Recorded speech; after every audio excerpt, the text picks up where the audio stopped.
9:30 onwards. Sorry for getting bit delay. So without wasting much time, I'm going to start this event, inaugurate this event. We'll be missing our chairman, Harpreet A.D. Singh. Ma'am, she is going to join online only. So after, because she is going to land by 9:30 or 10 in Mumbai. So basically this event, this Tata Alliance has garnered a lot of respect, not in just India, but the world over. It's not just about their wealth or success. It also has a lot to do with what they have done in returns for the people and nation. So basically, when Tata Empire was under JRD Tata, it grew from 14 companies to 50 companies.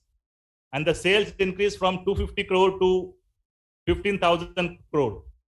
But he said that I don't want India to be an economic superpower. I want India to be a happy country. So let's do something to be happy, to make our country happy. So this is a small step from Aeronautical Society of India Mumbai branch to make our country happy and our children's happy. So this is a small step. So I request a big round of applause for the Aeronautical Society of Mumbai branch, who is going to start every year. We are going to celebrate this Aviation Day.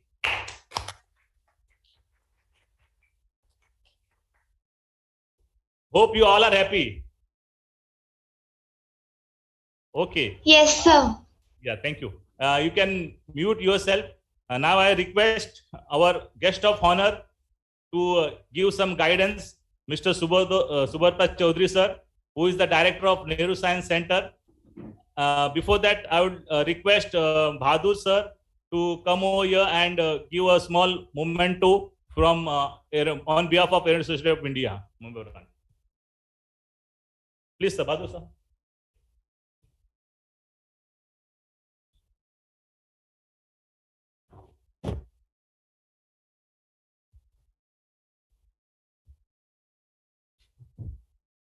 Thank you. Small token of love, sir, from ASF in the plant. Sir, yes. So this is online also, they are watching.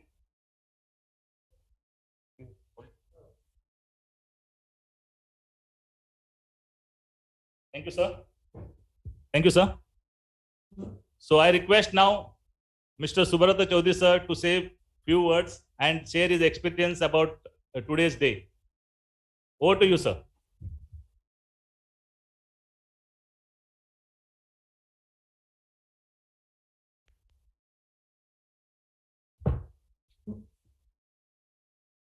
Good morning, distinguished guests, both online and offline, my dear students, ladies and gentlemen. On behalf of Nehru Science Center, I welcome you all to today's program of Aviation Day as a mark of celebrating the first flight of the legendary personality JRD Tata. This program is being organized collaboratively with the Aeronautical Society of India, which is supported by the Tata Trust. You are aware that the Nehru Science Center for the last 36 years is in the forefront of organizing diverse programs and activities in taking science to people and making people for science. And its glorious journey in the West Zone of our country is made possible,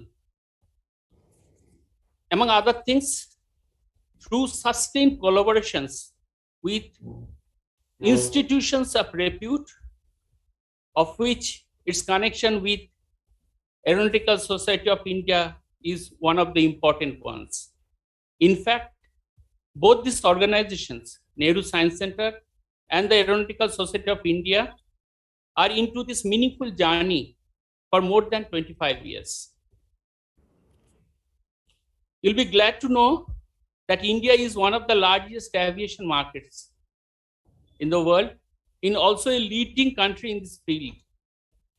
Its future in India holds many promises, and therefore such initiatives by the Aeronautical Society of India, I believe, will immensely benefit all the participants, particularly students. Affordability of aviation services for Indian passengers from all walks of life is becoming a catalyst for bringing transformational changes in aviation industry.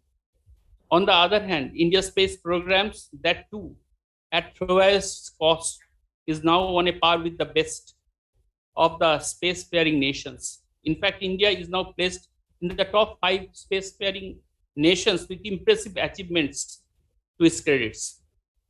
In this context, I would like to mention here that Nehru Science Center, as a part of its science popularization mandate, opened a gallery on aerospace in the year 2003, in fact, in this month of December only, during the centenary of powered flights. Now, to present the current saga of Indian aviation and space program, this gallery is being upgraded with support from the Airport Authority of India. And in fact, this gallery is almost ready. It will be thrown open to the public to create awareness about this technological field.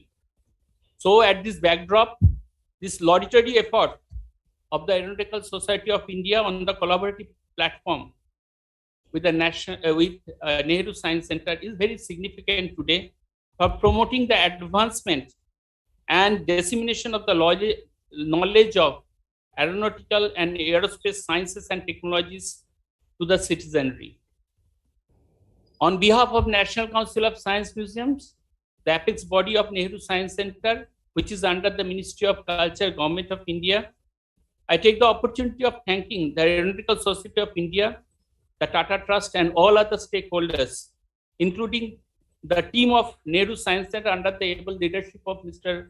Umesh Kumar, Curator G and Head of Education Sections, for today's programs. I wish you all a grand success. Thank you. Jai Hind. Thank you, sir. Thank you, sir, for your kind words. Now, before starting the program of the Aviation Day, that is quiz and allocation contest, I'd like to inform you it was a huge success because from all over India, 1,600 students approx participated for aviation quiz and 40 students for allocation contest from all over India.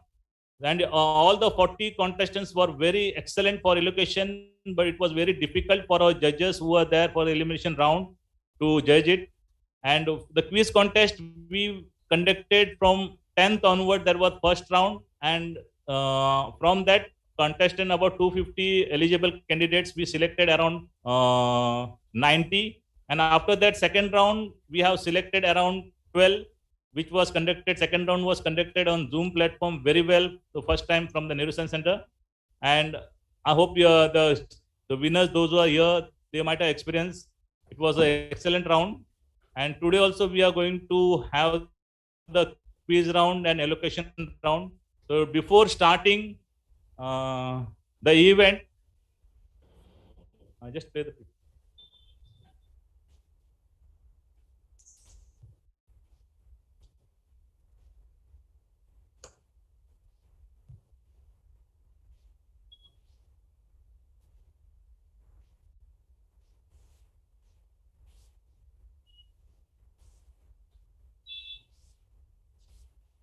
Share the slide.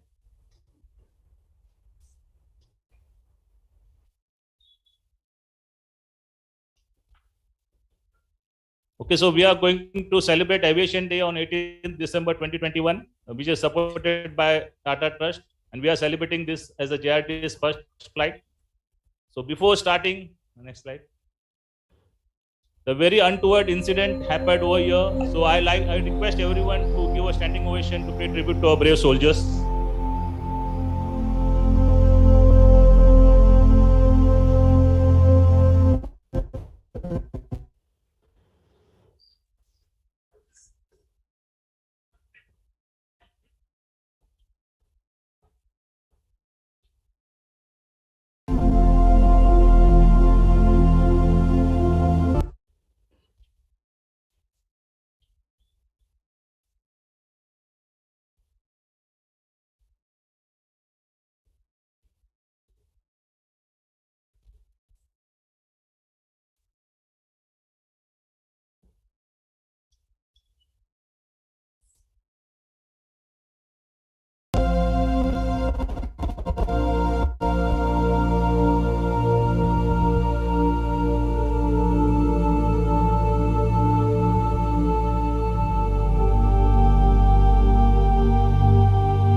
Thank you very much. Now we'll start this event. This actually untoward incident should not happen in our country, where we lose our brave soldiers. We pray to the God such kind of incidents should not happen in our country in near future. So again, coming back to the event, today's first round will be your aviation quiz round, which will be uh, comprising of 3 rounds, which will be general instructions will be given for the aviation quiz. I think it might have already given to you. So the today's session will be conducted on Zoom platform with the started meeting ID, what is given to you. Then all successful candidates are divided into 3 teams named as Team Airbus, Team Boeing, Embraer, which will be having 4 candidates in each team. So the session is divided into 3 rounds named as round 1, round 2. Please be ready with a spare smartphone, oblique torch for flashlight, which will act as a buzzer. If you know answer buzzer, the buzzer is allowed reading the by the host. If we turned on the flashlight buzzer, it will not be considered. So video and audio should be turned on by the concerned team members. Rest all have to mute their video audio. So any malpractice will lead to disqualification of the candidate with immediate effect, which will never be resumed. So these are small instructions. I think it is on the screen and contestants might be aware. And very short, we are going to start the aviation quiz. I would like to call our Thakur Institute of Aviation Technology students team who are going to start this session. And they will also give small instructions before the start. So be aware about this, what are the facts and what are the things to be done in the. And after completing all this aviation quiz and allocation round, we will again be resumed with this. So whereby our chief guest and our chairperson, Dr.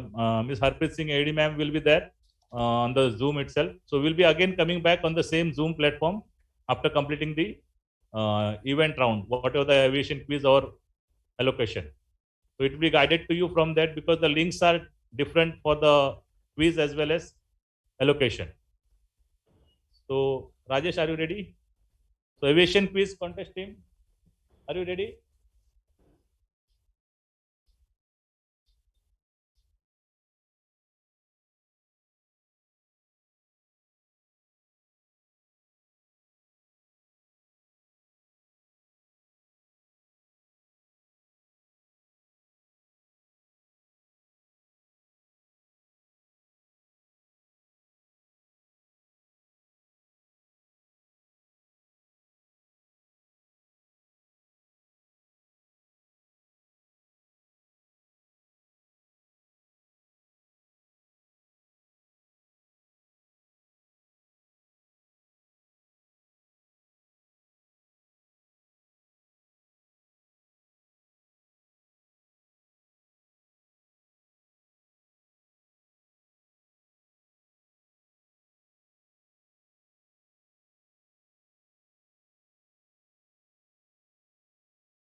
Okay, fine.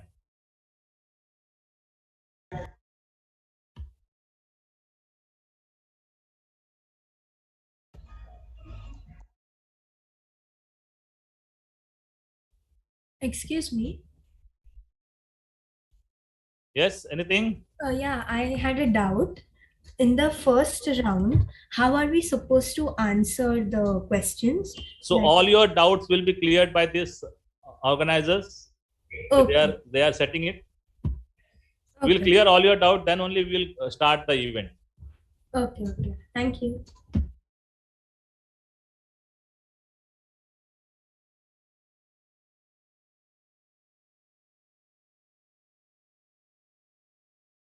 And it's rightly said by the J.R.D. Tata, it's always aim at perfection, for only then you will achieve excellence.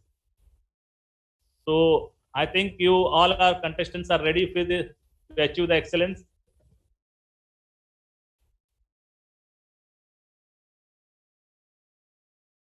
Hello, can you hear me? Yes. Yeah.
We are well ahead of time.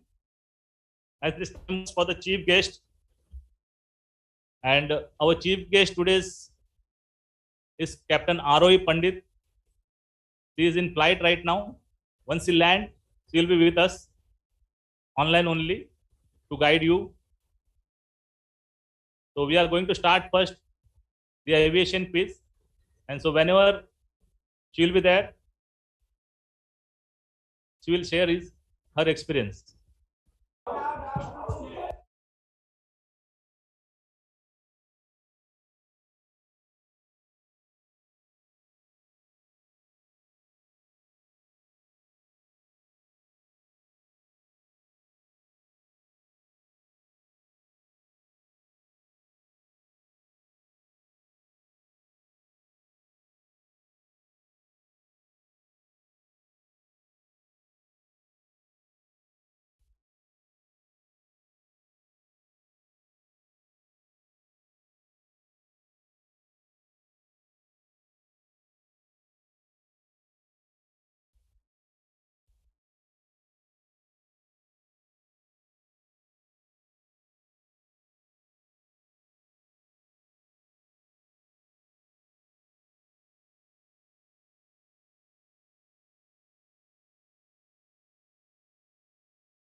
There's two students about to join, so we are waiting for them.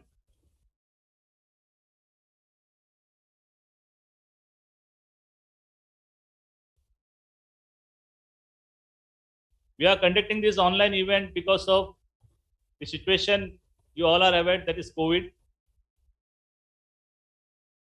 And we pray to God to eliminate this COVID as soon as possible so that we can meet offline on the next aviation day.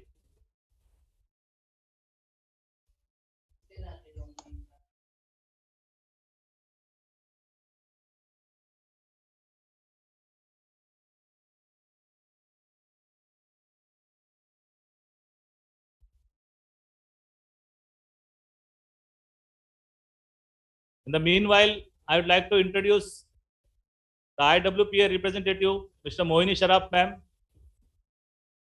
So I think before the start of the quiz, can you share something, ma'am, regarding this aviation day? So let's keep on engaging them. Once you are ready, please let us know. Please, ma'am. Thank you, Mr. Kulkarni.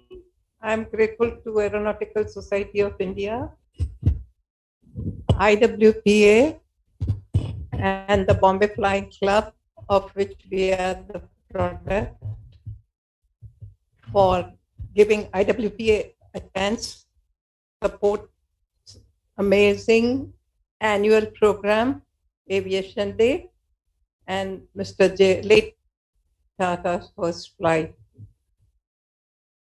Mr. J.R.G. Tata was very kind to bless Indian Women Pilots Association and supported us to the hilt. We are thankful for Aeronautical Society of India to give us an opportunity to be with them on these occasions. The Aerospace Hall was the brainchild of Indian Women Pilots Association, and we came to Nehru Science Center to look at the tiger moth, and it all started from then. Thereon, Mr. Rautila was in charge, and we told him that there's nothing about aviation in Nehru Science Center. So why don't we come together and have an aerospace hall here? You have such a huge complex. It clicked, and we started with the help of IIT Bombay, with the Aeronautical Society of India Bombay branch, Bombay Flying Club, and the Indian Women Pilots Association. And as rightly said by Mr. Chaudhary, that it started in 2003, sir, if I'm not mistaken. And I hope Nehru Center will always remember Indian Women Pilots Association as planting the idea of having an aerospace hall. I'm grateful to the audience and the members on the committee for this wonderful annual program. We just love it. Thank you, Mr. Kulkarni, and all the executive members of Aeronautical Society of India, Bombay branch. Thank you again. Thank you, ma'am. Thanks. So let's start. Okay, all the contestants are there. Excuse me. Yes. Yeah, I have a doubt. Yeah, please. Yes, go ahead. When the groups are divided, how do we know who will answer the question? I will explain it to you when I start with the rules for each Okay. round. Yeah. Okay. So a very good morning to everyone. My name is Vatsal and I will be the host for your quiz. And for round one, basically, we are creating 3 teams of 4 contestants each. And there are going to be 6 questions in the first round. I will ask the one question to each contestant. So that will be 4 questions. And the 2 questions are going to be buzzer type. So basically, you will have to use the flashlight as a buzzer. And those who score 2 points, that is 2 correct answers, move forward to the next round. Is that clear? Yes, thank you. Any other questions? Yes. What are the teams? I will announce them soon. So for team 1, we have Smrunil, Nehant, Yajurva, and Bhavi.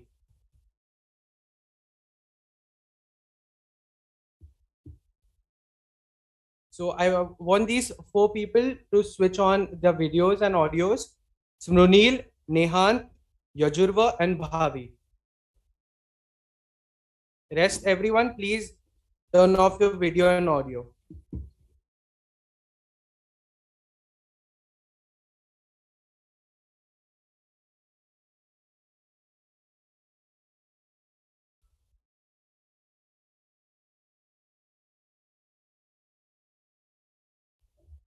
First question will be to each participant, right? So first question is not buzzer. So yeah, 1 question to each contestant, and then the last 2 questions are going to be buzzer type. So you will get at least one opportunity to answer the question. Is that understood? Yes, sir. I want Bhavi to switch on her camera. I have. All right. Yeah.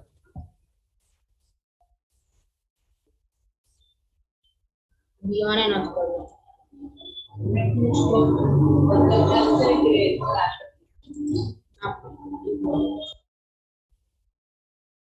So Mehta, please switch on your. Sir, नहीं वो नहीं है. Sir, No, 4 जन Arav. है. 4 Yeah, जन है. only 4. The first Fine. team है.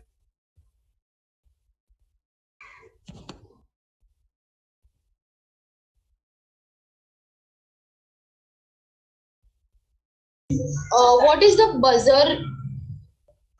Flashlight, buzzer sound. What is the buzzer exactly? So basically, after I finish the question, the options, you will have to use your flashlight in front of the camera, basically. So whoever does it first will get the opportunity to answer. Yes. And how much time will we have to answer one question? So basically, in the question that I asked you in the beginning, you will get sufficient time if you know the answer.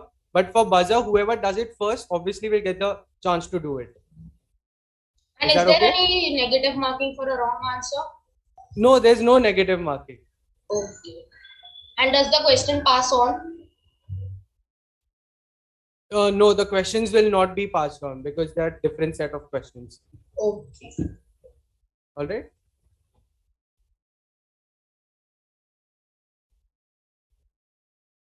Nehan, we can't see you.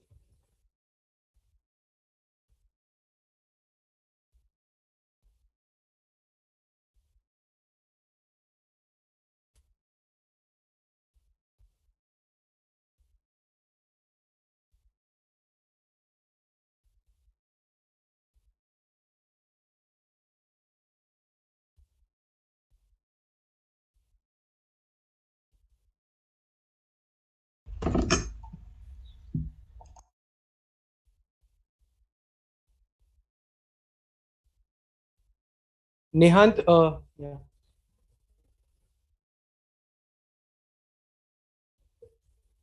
Unmute yourself, please. Yes, sir. Okay.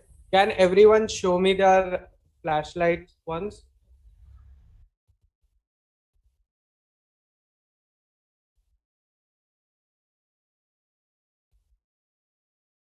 Yajura, okay. Sunil, okay.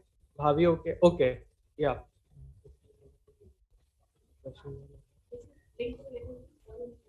Sir, first question is for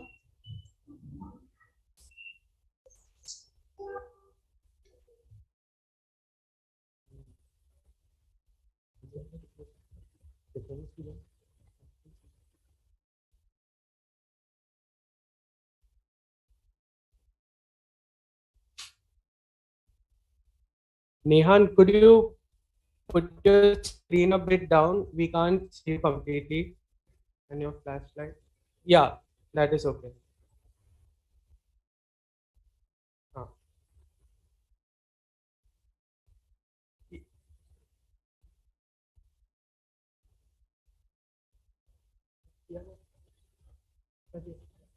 Yes. Instructions are clear. Can we start? All right. So the first question for Sunil is. yes, sir. Ready.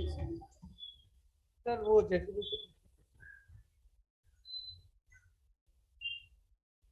So identify the procedure that is being shown. Grounding. Option 1. Grounding. And yes, that is the correct answer. That is grounding.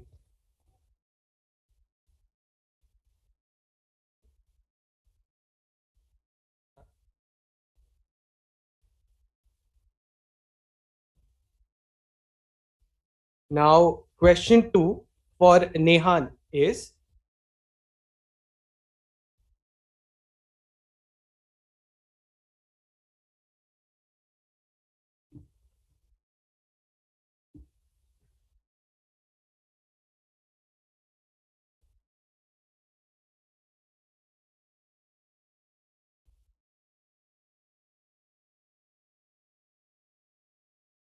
IATA stands for option A, International Air Transport Association, International Air Traffic Association, or C, International Aircraft Traffic Administration.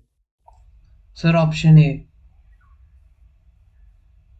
That is correct. It is International Air Transport Association. Question number 3 for Yajurva is, which aircraft system is depicted in the picture giving a vertical and lateral guidance for an aircraft?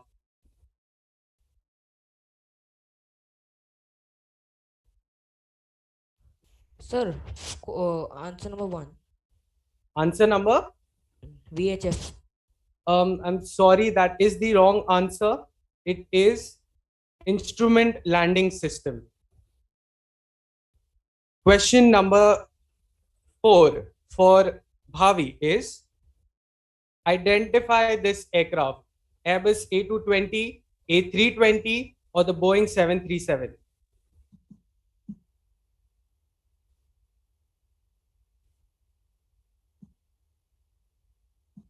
Bhavi, Hello. yeah, identify the aircraft: A220, A320, or the 737. It is B737. That is the wrong answer.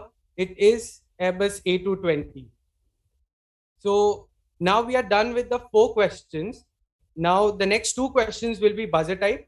So keep your flashlights ready. You will only use it after I give all the options. Okay? Yes. So the next question is,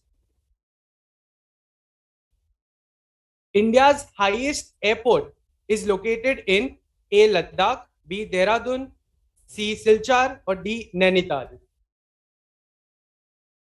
Bhavi? A, Ladakh. That is correct. It is A, Ladakh. So now the last question for this round is, Where did the Wright brothers' historic flight take place? A. English Channel, B. Kitty Hawk, C. Golden Gate, or D. Fargo? Bhavi? The English Channel. Mrunil, you did the flashlight before I completed the options. I will not consider it. Oh, just So, Bhavi, what is your answer? The English Channel, A. That is wrong. It was in Kitty Hawk. So, now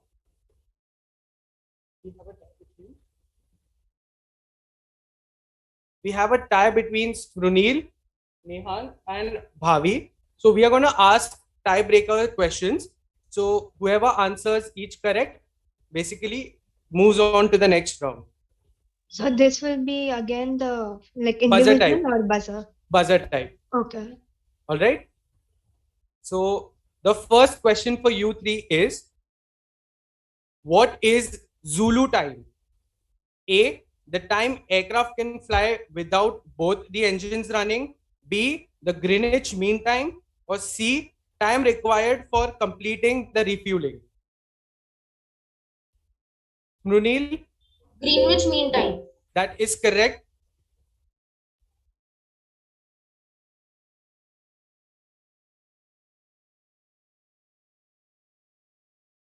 Now, the next question, and the final question is, where is ICAO headquarters located? A, New York, USA. B, Montreal, Canada. C, Geneva, Switzerland. Or D, Berlin, Germany. Bhavi, It is Montreal, Canada. that is correct. It is Montreal, Canada. So, Lunil and Bhavi, you move forward to the next round. Congratulations.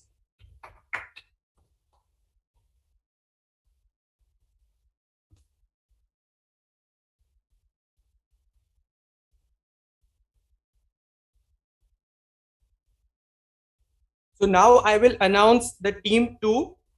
Sushri, Kairavi, Arav, and Abhishek.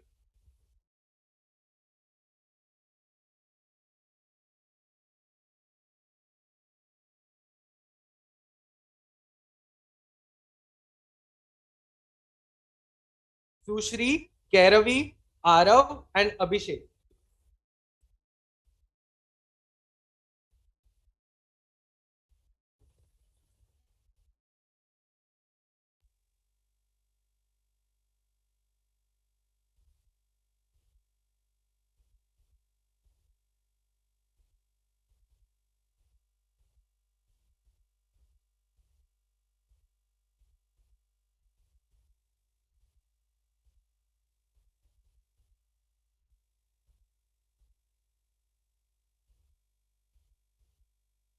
So are the instructions clear to you? Do you have any other questions?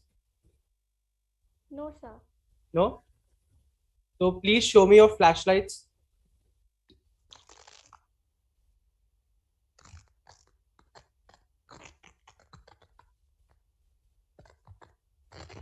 Okay, so we will start with the first question. The first question for Sushri is, name the condition. Name the condition when the airflow around the aerofoil is disrupted. 1, stall. 2, high speed.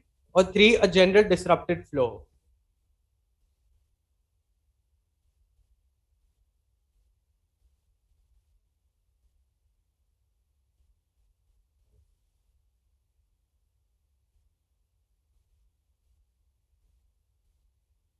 Sushri, you need to answer. You know this? I'm not sure, but I think it should be option 3. Disrupted airflow is not the right answer. The right answer is stall condition.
Just hold on, small glitches.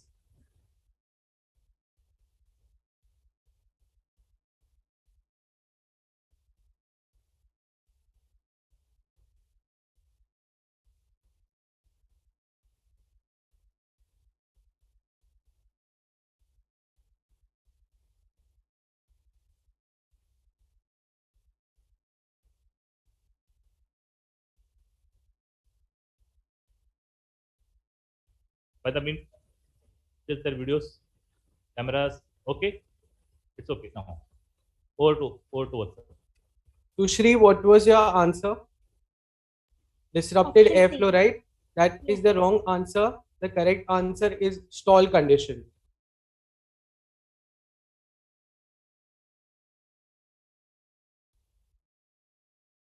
So the next question for Karavi is, what is the name of the process being shown in the photo? One, signaling.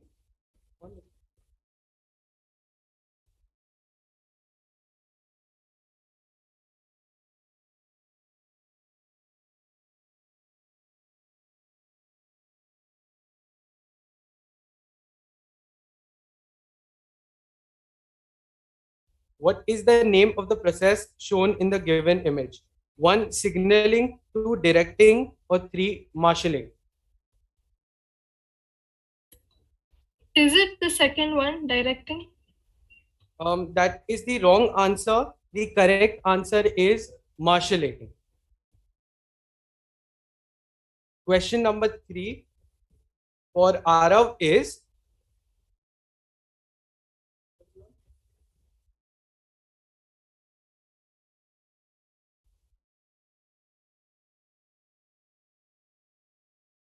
so the question for Arav is, the type of landing shown in this is known as 1, rough wind landing, 2, crosswind landing, or 3, zigzag landing.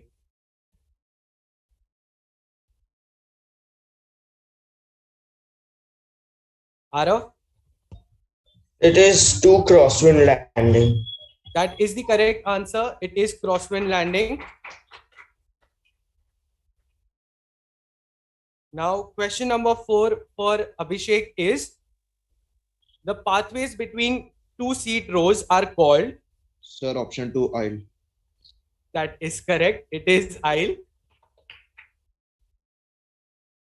Now, this is the buzzer type question. Please keep your flashlights ready. You will only use it after I complete the options, okay?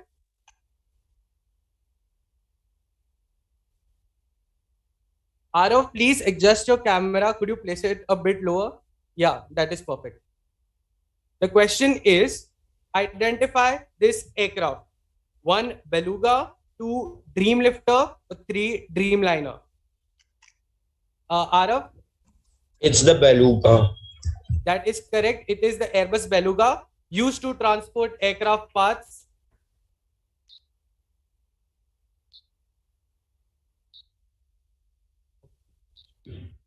So now the next question is, name the flight demonstration squadron of the United States Navy. 1, Snowbirds, 2, Blue Impulse, or 3, Blue Angels. Abhishek? Sir, Blue Angels. Option 3. That is correct. It is the Blue Angels of the United States Navy. So Arav and Abhishek, congratulations. You move forward to the next round.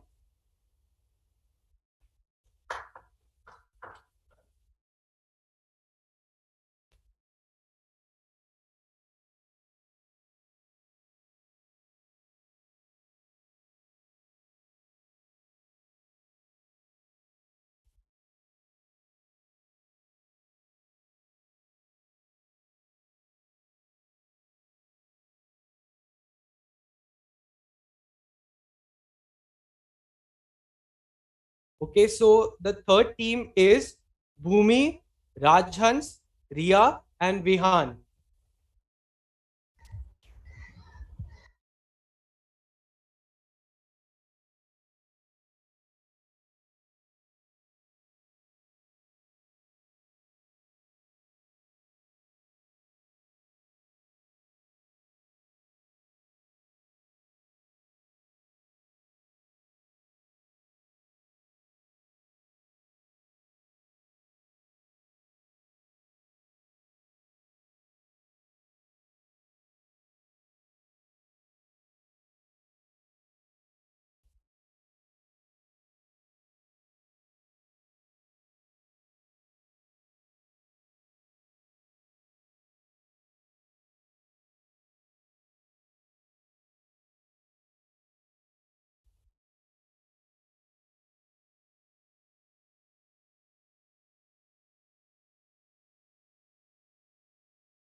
So can we get started with your set of questions?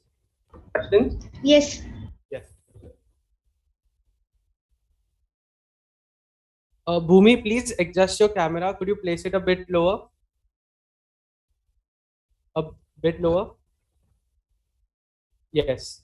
All of you, please show me your flashlights.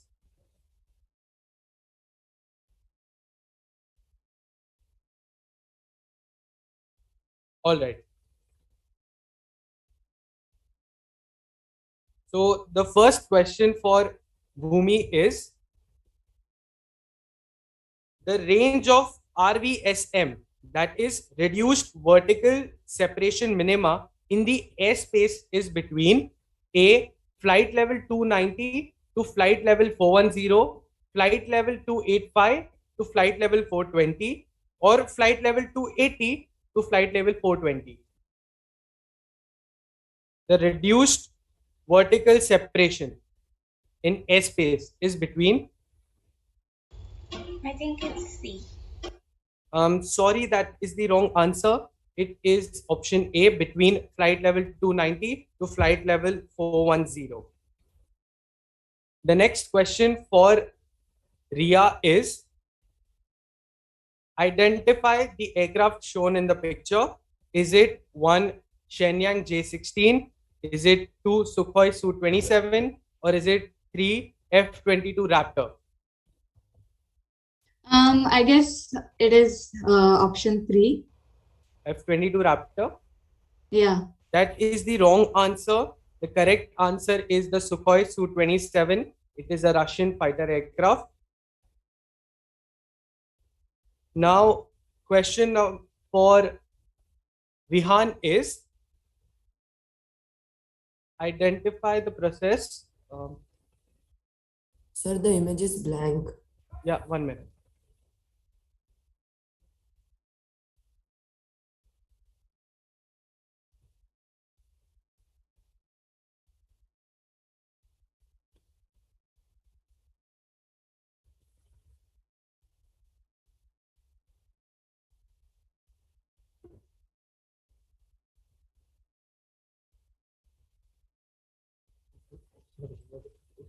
We will discard this question. We will ask you another question.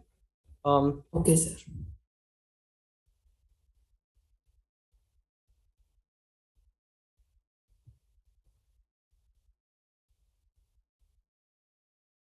What are these indicated by red marks? 1 fuel dumpers, 2 static cords, or 3 static wicks? Sir, option 3, static wicks. That is correct. It is static wicks.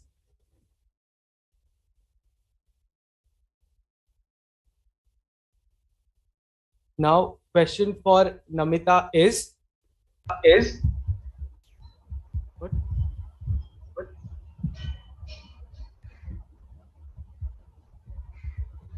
Which one of them is more likely an Airbus aircraft? Option A, option B, or option C, both? Is it both? That is wrong. It is option B. So basically, a way to differentiate between Boeing and Airbus is the placement of the side windows. In Boeing, it is placed in a V shape, and in Airbus, it is almost a flat line. So that's how you differentiate. Now, the buzzer type question is, flight recorders are commonly known as 1 red box, 2 orange box, or 3 black box? Vihan? We can't hear you. Option 3, black box. That is correct. They are called black box. So now I will ask a tiebreaker question. Basically, because we have to discard one question, I will ask one additional question from here.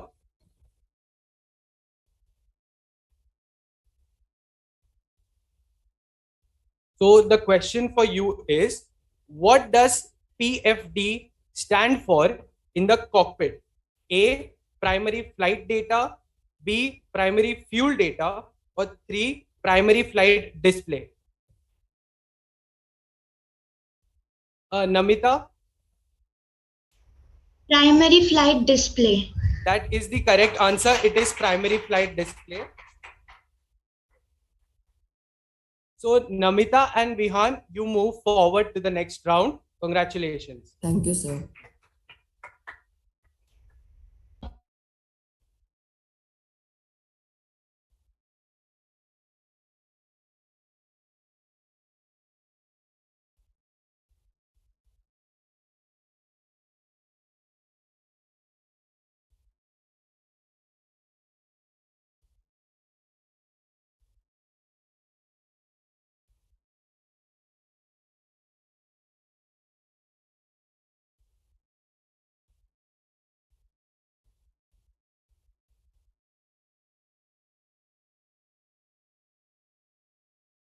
So the contestants who have moved forward to the next round are Smrunil, Bhavi, Arav, Abhishek, Namita, and Vihan.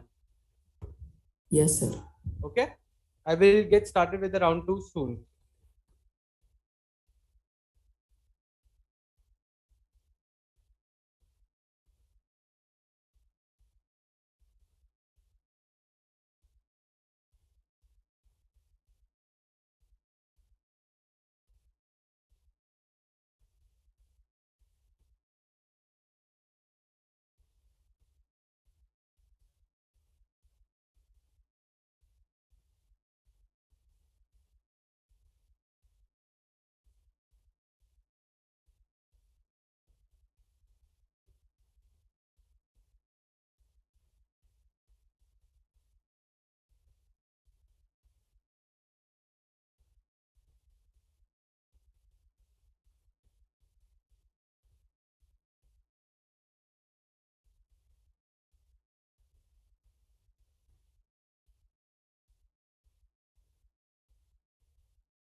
Hello, can you hear me?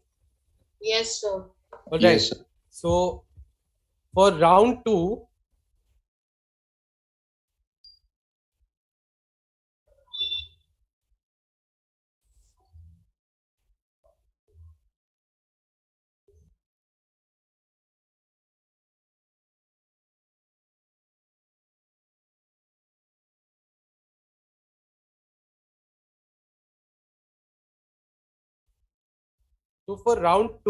the contestants will be divided into 3 teams of 2 each.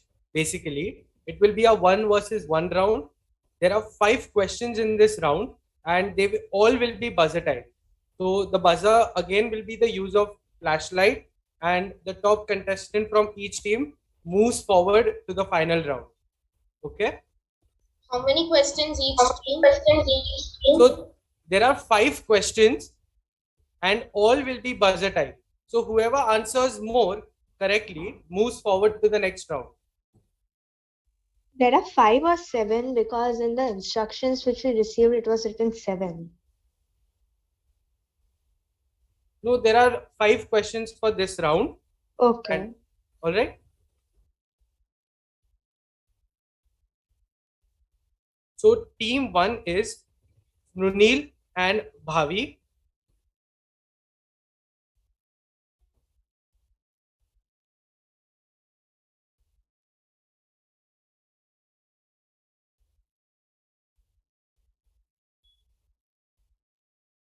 After you read the whole question, after that we have to show the buzzer, right? Yes, after I finish the options, or if there is a identifier or something like that, there might not be options or anything. So as soon as I finish the question and you see it, and there are video based also. So after I play the video, you can use the buzzer. Is that understood? Yes. All right. So shall we start? Yes, sir. So the first question is,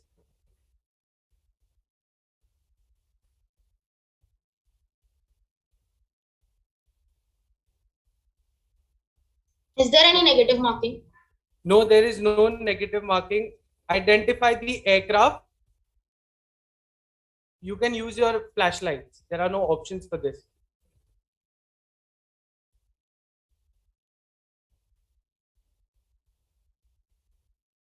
Yes, Bhavi. Is it maybe an Airbus A321? That is the wrong answer. The correct answer is Boeing 787 Dreamliner.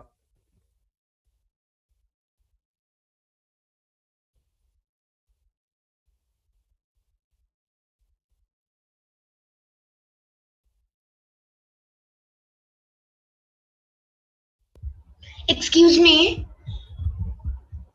Yes.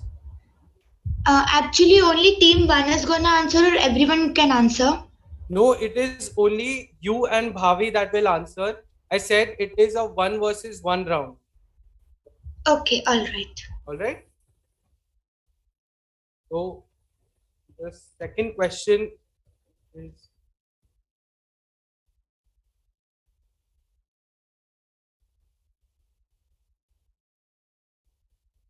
what is the name of this air demonstration team?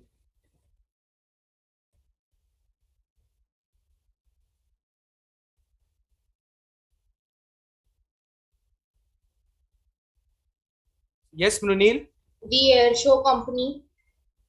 That is wrong. It is the Indian Air Force Surya Kiran.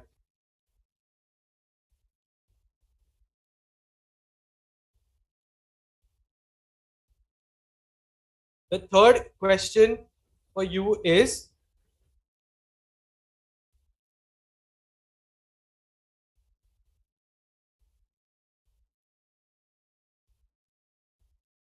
Are you playing the video?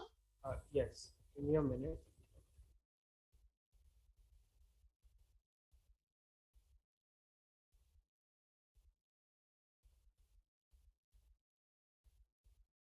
Can you see the video?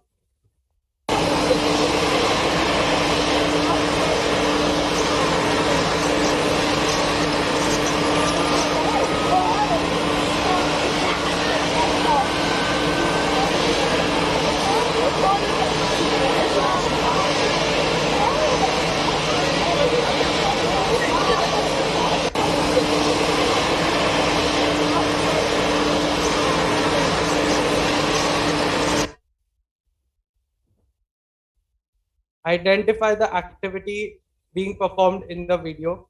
Mrunil? Pushback. That is the correct answer. It is pushback.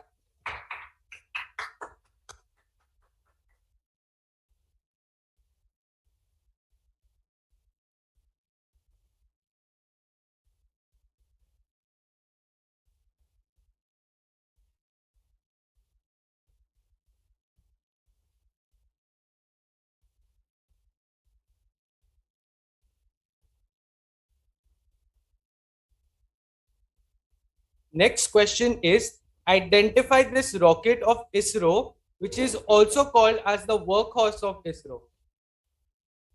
Bhavi? Is it the PSLV? That is correct. It is the PSLV, Polar Satellite Launch Vehicle.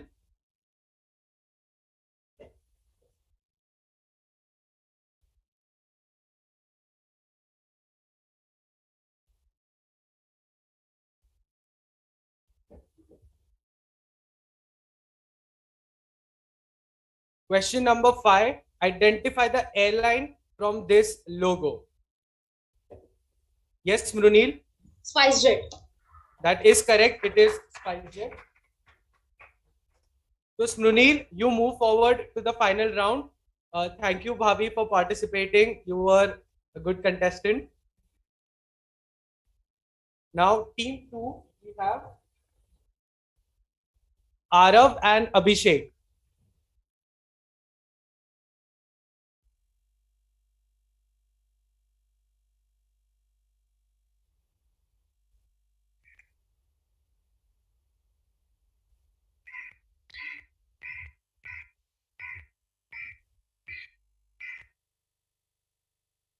So, Arav and Abhishek, are you ready? Yes, sir. The rules are clear. After I complete the question and the video is played, in the video, you will use your flashlight. All right? Yes, sir. Okay.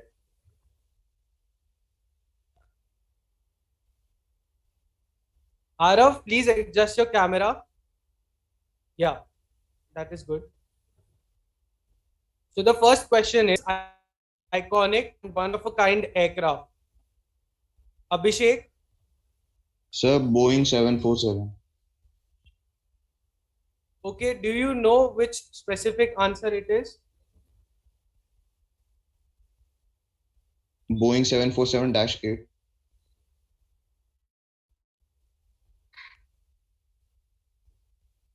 Oh. It is okay. We will move forward to the next question.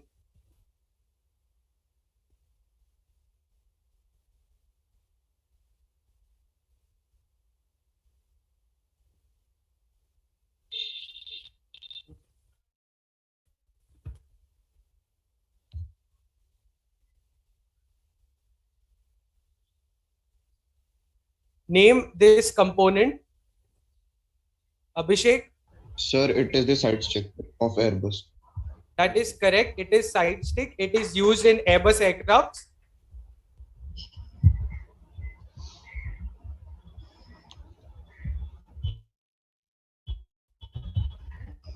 Now the next question is a video question. So see the video carefully, and after that, you can use your flashlights.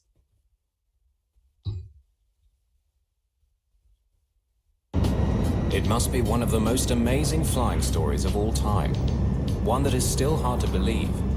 An airliner full of passengers out of control at 17,000 feet. And the pilot is stuck outside the plane. In the cockpit. What was the cause of this accident?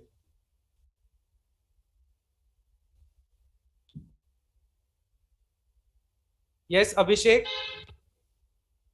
Sir, the windshield was broken on the That is first correct. officer. The windshield was broken because of a pressure difference.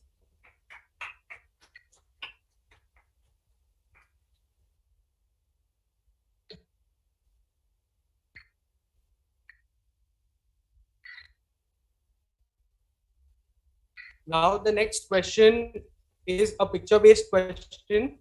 Identify this launch vehicle which was used to transport astronauts to the International Space Station from 1981 to 2011.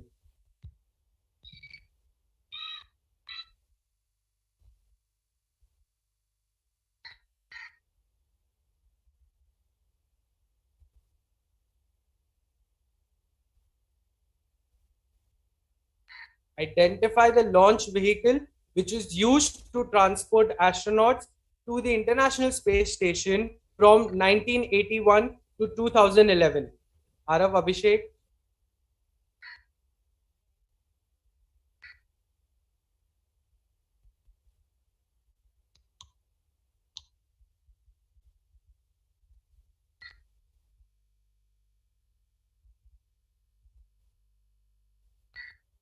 You have 10 seconds to answer the question.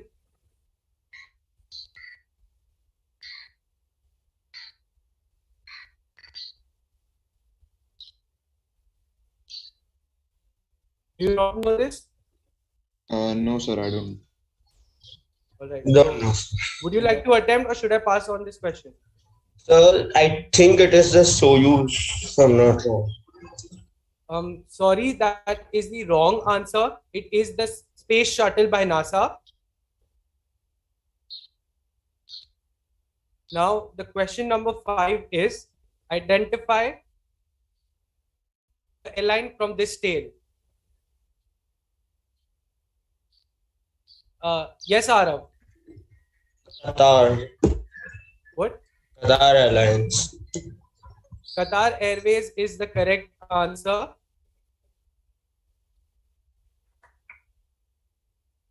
Abhishek, you move forward to the next round. Congratulations. Arav, well tried.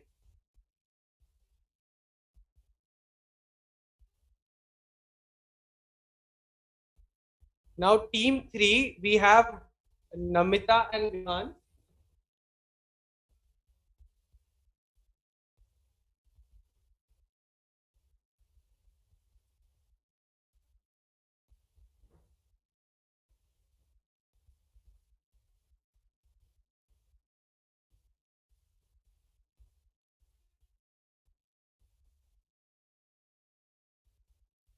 You ready? Are the instructions clear for this round? All right, so let's start.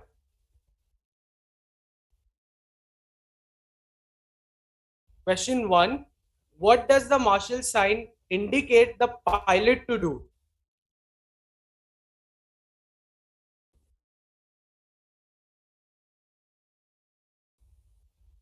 Yes, Vihan? Unmute yourself, yeah. Safety team. What? Safety, it indicates to move to the side. ASI safety. Yep. Which side, basically? Safety. He indicates the pilot to move to which side? To the right.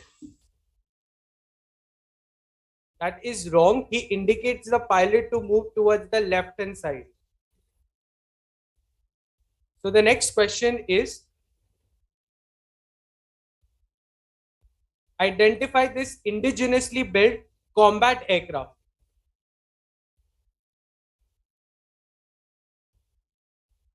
Yes, Vihan? Tejas. That is correct. It is light combat aircraft Tejas.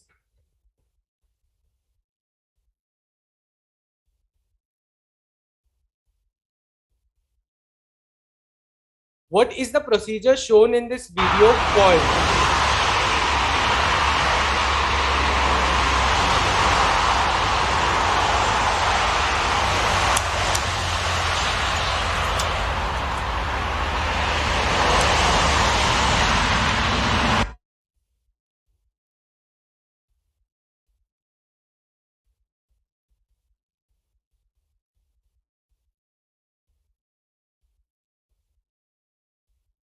What? Yes, Vihan?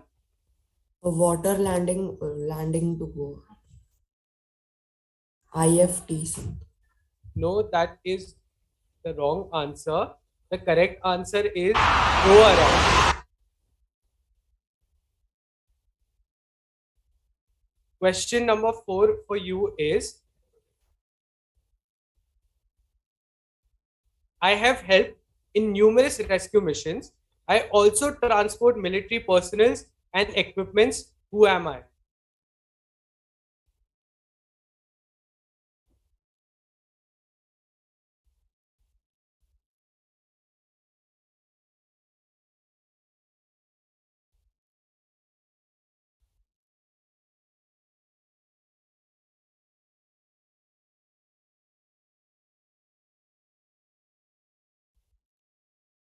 Yes, Namita? Is it the Humvees? No, that is the wrong answer. It is the Indian Air Force Boeing C-17.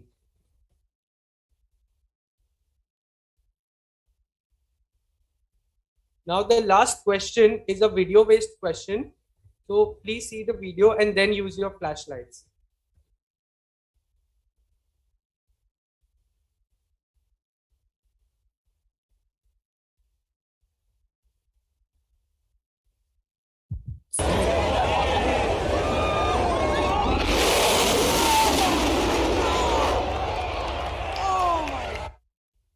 What phenomenon can be seen in this video? Yes, Vihan? Air pressure difference. What? Air pressure difference, it happened due to. That is the wrong answer. It is basically sonic boom or the sound barrier being crossed.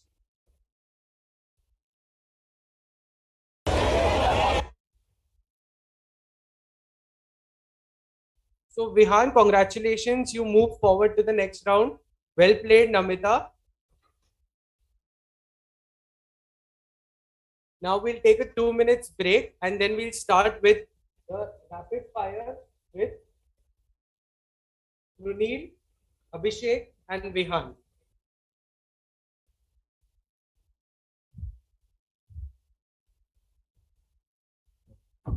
Jory sir, you want to display that drone in between?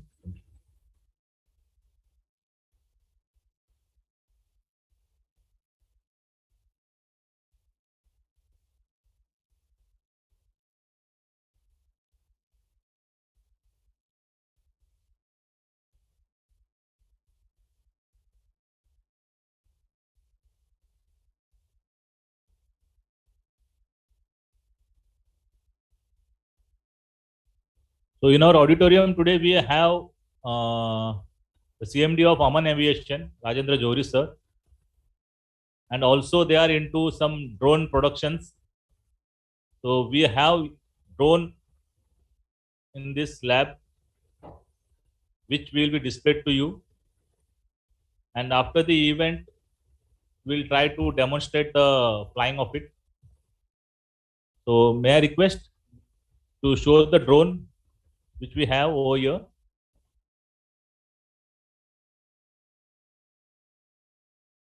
So you can go ahead.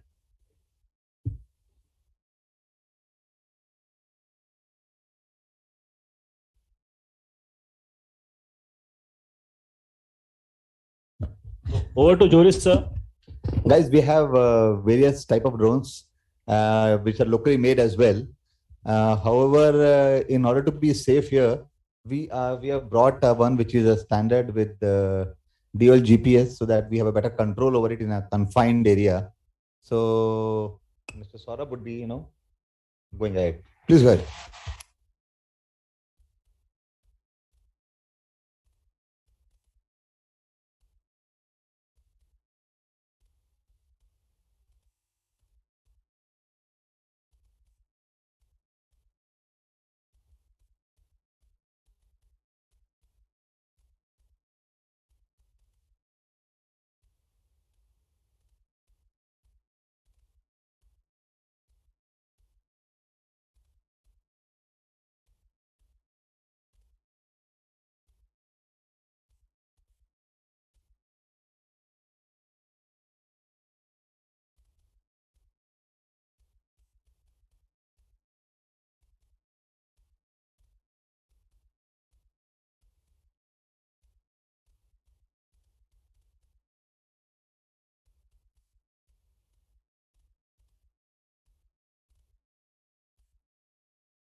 Okay, while we are having a break, I'll just talk about. Tell me when you're ready. Huh? I'll stop. No worries. See, the aviation is now going leaps and bounds, and we are not just limited to the aircrafts, the helicopters. We are talking about unmanned aerial vehicle. We are talking about the good and the bad uses of unmanned aerial vehicle. We have a knife. We can cut vegetables, and we can use it for other activities as well. So goes with the camera, the mobile phone. We can use it for constructive activity or for other activities as well. Same thing goes for drone. Drones could be used in the coming time for public good. It could be used or integrated with the artificial intelligence for the betterment of the farmers. For example, we know that one particular area, and what are the kind of crops the farmers can grow? What is the kind of humidity level? What are the rainfall? So the drones could be, of immense use even to the village level. And the purpose of displaying drone was that it's not just a camera on board. It could carry any kind of a payload. It could be for the border protection. It could be for the farmers. It could be for firefighting. It has got unlimited use and unlimited potential. And I think for you, young generation, this is going to be really good way looking forward. And the idea was only to give you that impetus that, okay, you start looking at this area, which is the future of the aviation as well. Thank you.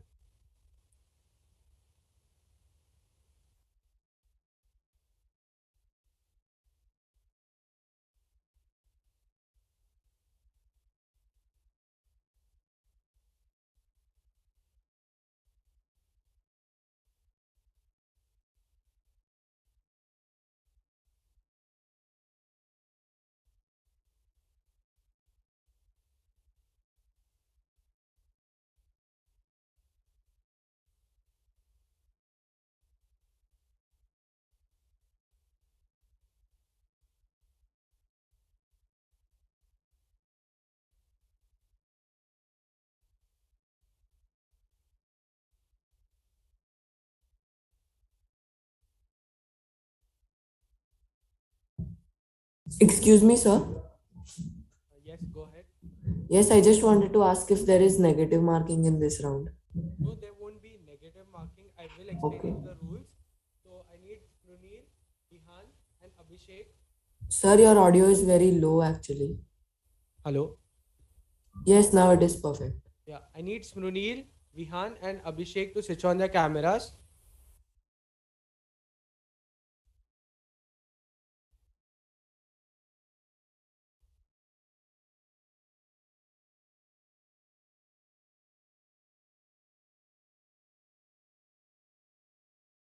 Abhishek.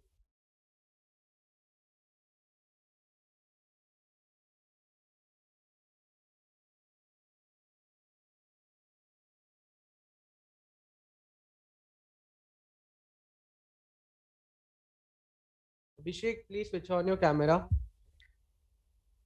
Sir, there is some issue. Can you please wait for a while? Yeah, all right, sort it out.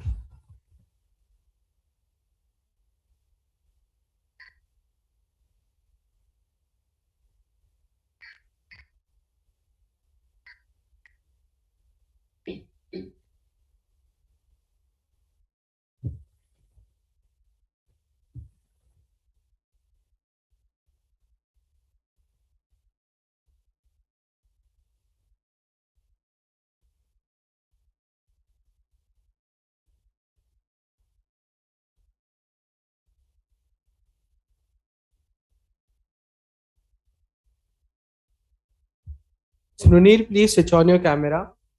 Yes. So this is the rapid fire round. It is again a buzzer type round, which will be the use of flashlights. So there will be two buzzers. Basically, the first one who uses the buzzer will get the chance to answer. But in case if he answers it wrong, this person who did the second buzzer will get an opportunity to answer it. So basically, snatch away that point from the person who answered it wrong. Okay? Sir, there is some issue at my end, so can I rejoin? What? Can I rejoin? You want to rejoin? Yes, sir. Okay, do it.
So Nunil and Vihan.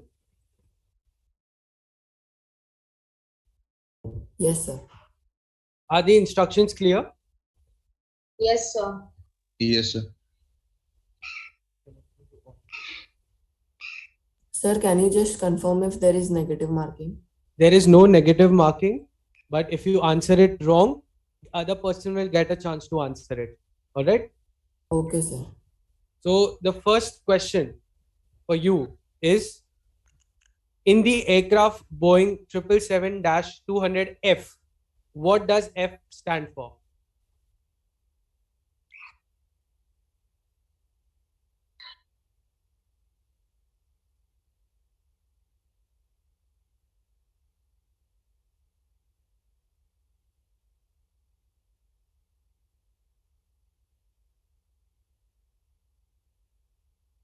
You have 10 seconds to answer the question.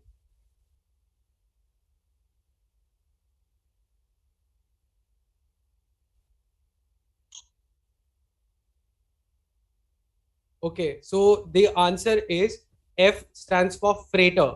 That is basically the cargo of 777. The question number 2 is, which is the world's largest cargo aircraft? Yes, Abhishek? Sir, AN 225. That is correct. It is Antonov AN 225. Question number 3 is, which rocket was used to carry the Apollo 11 astronauts to the moon for the first time? Yes, Mrunil? Saturn 5. That is correct. It is the Saturn 5. Question number 4 is, what license is required for a pilot to be the captain of an aircraft? Yes, Abhishek? Sir, it is the ATPL license. Airline That is Transport correct. Pilot Air License. transport pilot license. Question number 5 is, which is the first civilian airport of India? The first civilian airport of India. Yes, Vihan? Chhatrapati Shivaji Maharaj Airport. That is wrong. It is.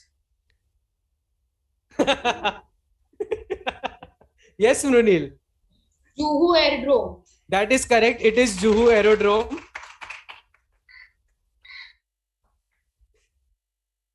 Question number 6. What is the full form of DRDO? Yes, Abhishek? Sir, Defense Research Development Organization. That is correct. Question number 7. Which aircraft is called the Queen of the Skies? Yes, Mrunil? Boeing 747. That is correct.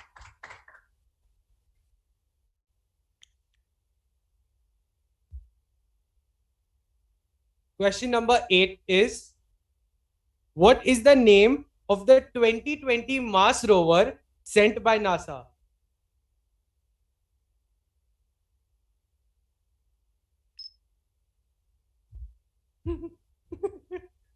Yes, Mrunil. Perseverance. Perseverance. I will accept that. That is the correct answer. Question number 9. Which is the busiest single runway airport in the world with a record of 1003 flights in 24 hours? Yes, Mrunil? Mumbai Chhatrapati Shivaji Maharaj. That is correct. It is Mumbai. The last question is, when an aircraft lands without the landing gears available, what is that type of landing called? Yes, Abhishek? Sir, belly landing. That is correct. It is belly landing. So the winner of this quiz is Smrunil Shah. He answered 5 questions correctly. Well done, Abhishek. You got 4 of them correct. It was a very tough fight. Thank you very much. I hope you enjoyed the quiz. Yes, sir. Thank you, sir.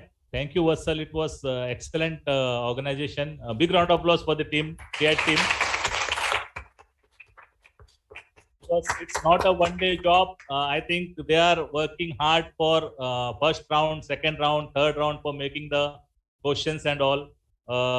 I congratulate all the team to having successful quiz shows for first, second, and today's the final round. See, those who are actually not able to qualify, it means fail. Don't consider that it is your first attempt in learning. So obviously, you'll get a next opportunity. In the next aviation day, I'll again invite you people. So be ready. Those who are winners, obviously, we'll announce the trophy and all to you later when the prize distribution goes on. And please do join in the allocation contest also. It is a very good contest. 13 contestants are there. Those who are going to for allocation. Now over to allocation. And before that, anyone want to say something about this event? Yeah. Yes, sir. It was a very high learning event and a pleasure to be in. Yeah, from the participants also, hope you might have enjoyed. Yes, sir. Okay. Thank you, everyone. Wish you all the best for your future journey. Thank you very much. Now over to Rajesh to take us to allocation contest round, because online it's really very difficult. Some of the glitches are there. Over to Rajesh to take us to allocation contest. And please join everyone for allocation contest Zoom link. Or you can watch this on our YouTube also. The YouTube link is already shared.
Zoom link, or you can watch this on our YouTube also. The YouTube link is already shared.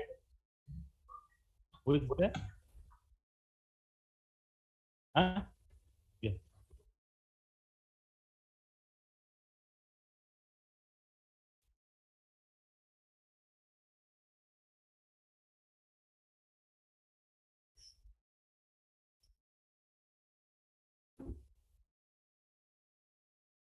Rajesh? Judges. Okay. Yeah. Now I request all the judges for this allocation round to come over on the dais. Dr. Punita Mashrani ma'am, Rajendra Johri sir, and Dr. Sharat Prabhu sir. Yeah.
So before start of the event,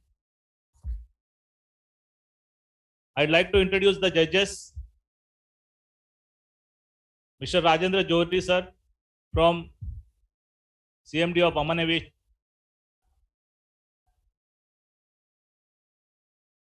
Mohini Sharaf ma'am, co-founder of the IWPA.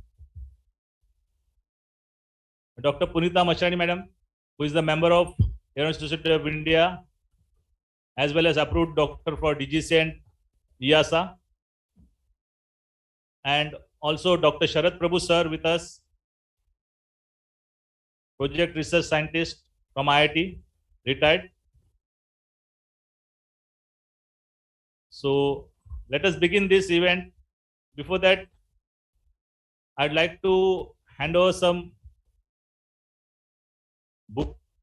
bouquet for environmental. We have kept a plant over here to all the judges.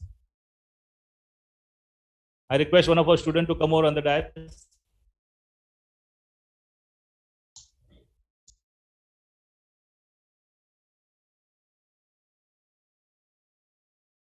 So on behalf of ASI, University of Mumbai branch, we welcome you all judges with a plant. Dr. Punita Mashrani ma'am.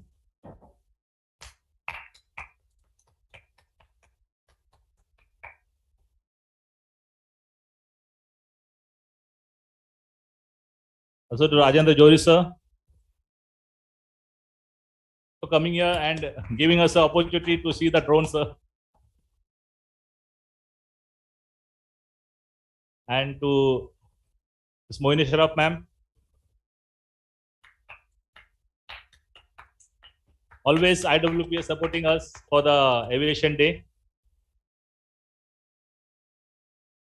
And to Dr. Sharat Prabhu sir, project research scientist from IIT Mumbai.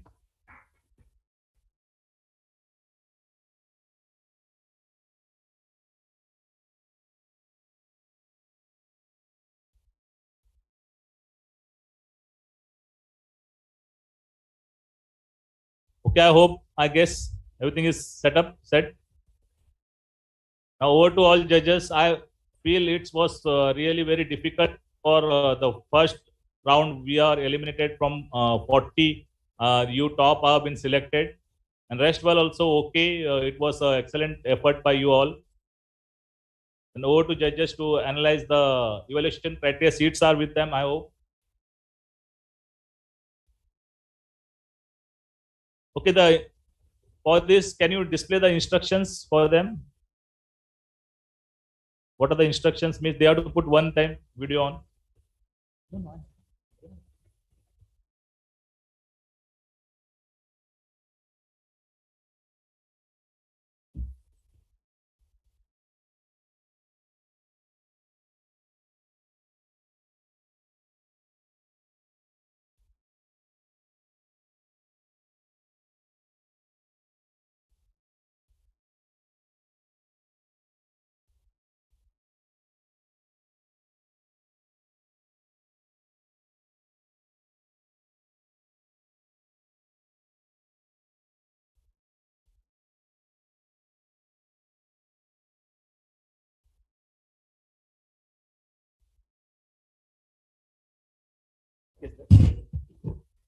Okay, we are good to go.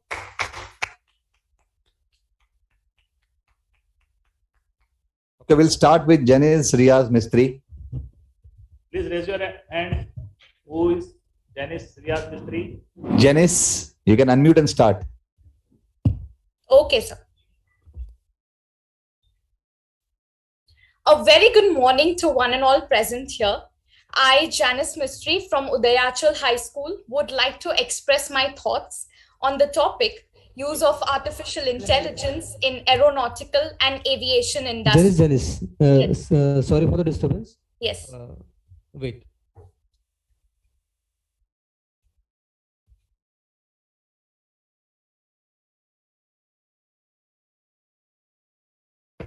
So all the participants are aware that you have 3 to 4 minutes maximum, right?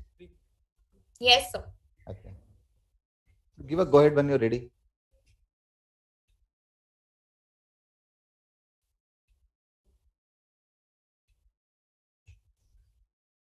Okay, Janice, your Yes. time starts now.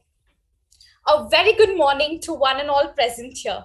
I, Janice Mistry from Udayachal High School, would like to express my thoughts on the topic use of artificial intelligence in aeronautical and aviation industry. Aviation is that branch of engineering which is least forgiving for mistakes, because mistakes in the aviation industry can prove fatal and highly dangerous. As rightly said by Sir J.R.D. Tata, always aim for perfection, only then can you achieve excellence. Ready or not, the use of artificial intelligence is here. Industry professionals say the use of artificial intelligence increases the efficiency, speed, and most importantly, safety to enable more complex technology like navigation and other aviation functions. Artificial intelligence is coming with a fast pace and is being adopted widely, especially in the aeronautical and aviation domain. It is quite surprising to note that artificial intelligence has been in existence since the 1950s. However, its development has significantly accelerated in the last decade. Leading aircraft manufacturer, the Airbus, is using artificial intelligence for observation tasks like computer vision, time series analysis, and natural language processing. Also, aircraft maintenance and air traffic control have been greatly revolutionized by artificial intelligence. Delta Airlines, one of the world's largest global airlines, leverages artificial intelligence to optimize operations and costs, as well as innovate customer service at every stage of the trip. The world's leading airlines are already using artificial intelligence in aviation to improve operational efficiency, avoid costly mistakes, and increase customer satisfaction. In recent times, the technology has gained traction in segments such as intelligent maintenance, aircraft engineering, smooth operations, and customer services. Mastering these technologies and accelerating our plans for a digital sky will always be a challenge for the aviation operating environment, which also has to be more economical and environmentally sustainable in the long run. The question still remains, how much can artificial intelligence replace humans? It is though beyond any doubt that machines perform much more efficiently as compared to a human being. But can it improve with experience? Can it be more creative than the human mind that has already created it? These will always be the answers that time will tell. Thank you.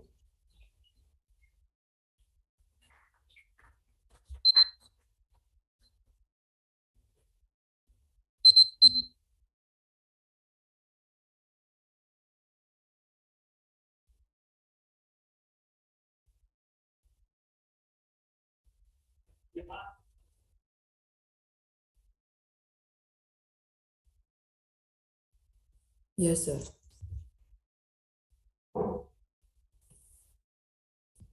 Hello, everyone. This is Vihan Parekh, and I'm going to speak on pilotless transport aircraft. Wait, Vihan, wait.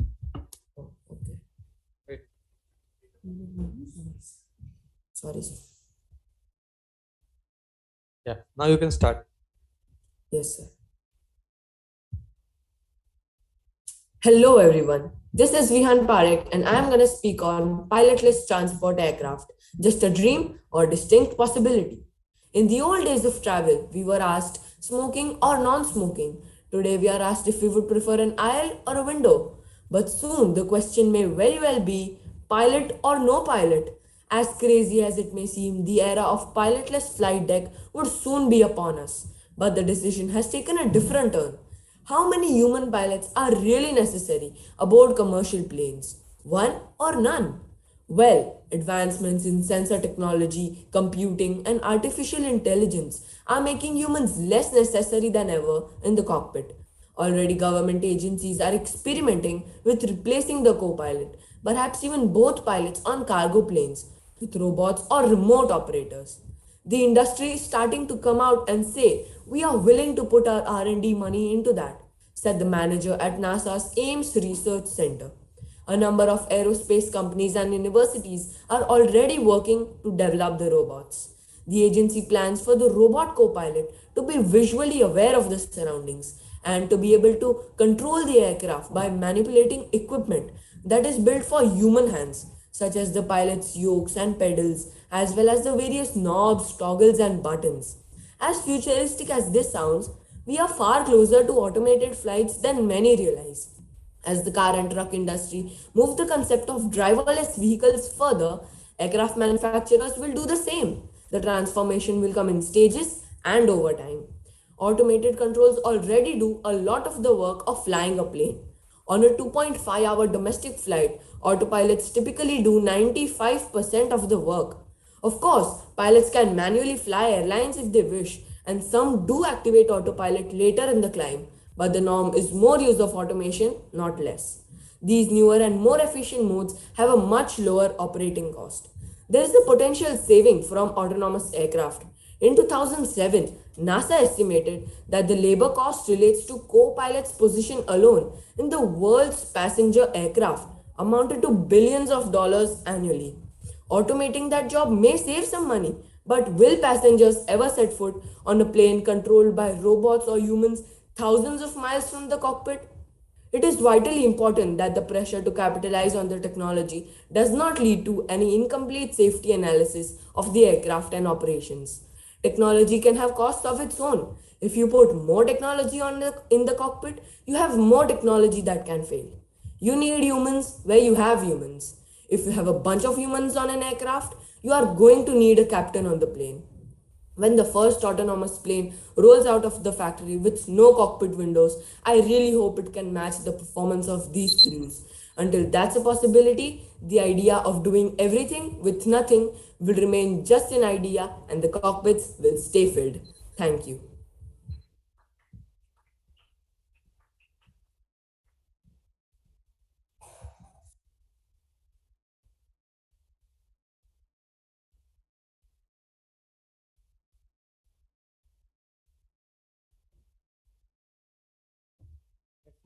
G Shriya.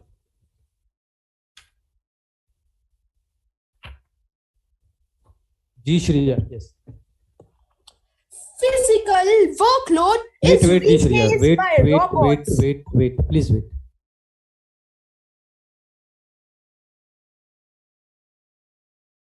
Yeah. Now you can start. Physical workload is replaced by robots. and mental workload is going to be replaced by artificial intelligence. Warm greetings to one and all. My name is G. Shreya, and today I'm here to express my views on the topic use of artificial intelligence in aeronautics and aviation. Artificial intelligence is the ability of a robot or a computer to do tasks that are usually done by humans as they require human intelligence.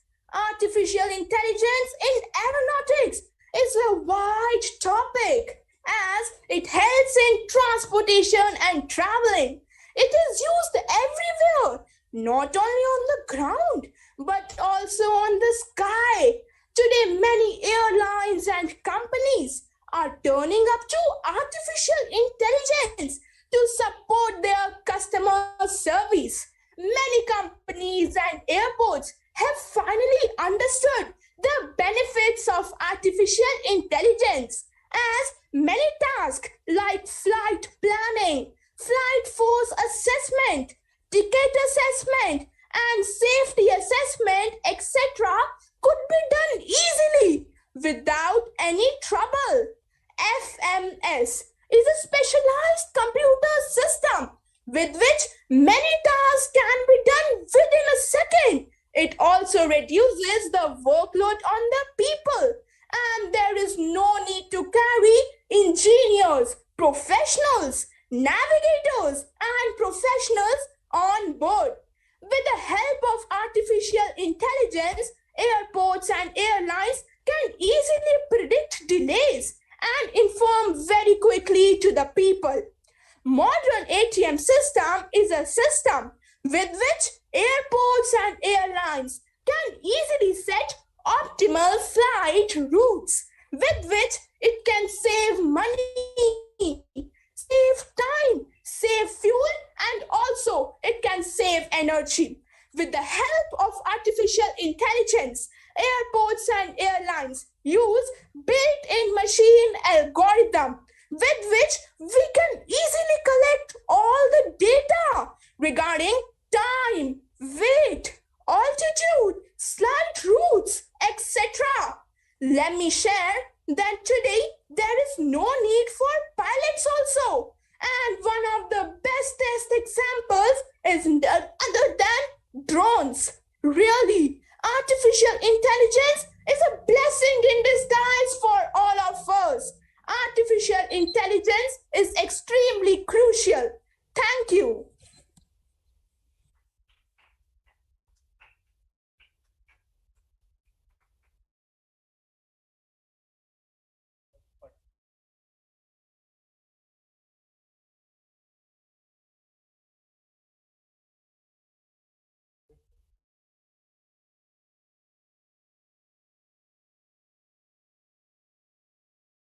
Are you ready? Arun? Apologies. Am I audible? Yeah. Are Can you I start? ready? Yes. Go ahead. Okay, thank you. Good morning, respected judges and my dear audience. I am Tarun Patil from Bombay Scottish School. The topic that I have chosen is pilotless transport aircraft. Just a pipe dream or a distinct possibility? Well, my answer is clear, and so should yours. This idea is definitely a distinct possibility, however paradoxical it might sound, and I shall definitely tell you why. We humans, we fly high. Amelia Mary Earhart, the first female aviator to fly solo across the Atlantic Ocean, once said, "As soon as we left the ground, I knew I had to fly high." While this very wise quote of hers might directly refer to the flight of an airplane, according to my interpretation, it might also refer to evolutions and advancements in the aviation industry. This means that we have to break the limits. We need to bring a dynamic shift in this sector, and the paradigm shift that I am talking about are pilotless transport aircrafts. We always believed that self-driven cars were only a dream. However, Tesla made it possible just a few years ago. A similar apprehension might follow for pilotless transport aircrafts, but what we ignore are the projects that have already proven themselves. For example, a Virginia-based aircraft manufacturer, Aurora Flight Sciences, who've already built an aircraft that is to fly on Mars with NASA, have developed Centaur, an aircraft that can be flown with or without a pilot on board. Centaur isn't just an experiment. It is a commercial aviation product that is already being used by the Swiss Department of Defense. Even Boeing ran trials in 2019 for an unmanned aircraft. With the above stats and examples in place, I hope I was able to share some light on how pilotless transport aircrafts are not just a pipe dream, but a distinct possibility. I would like to end by quoting Henry Ford. When everything seems to be going against you, remember that the airplane takes off against the wind, not with it. And so, let us take this opportunity to fight the winds, challenge ourselves, and contribute towards a bright and better future. Thank you.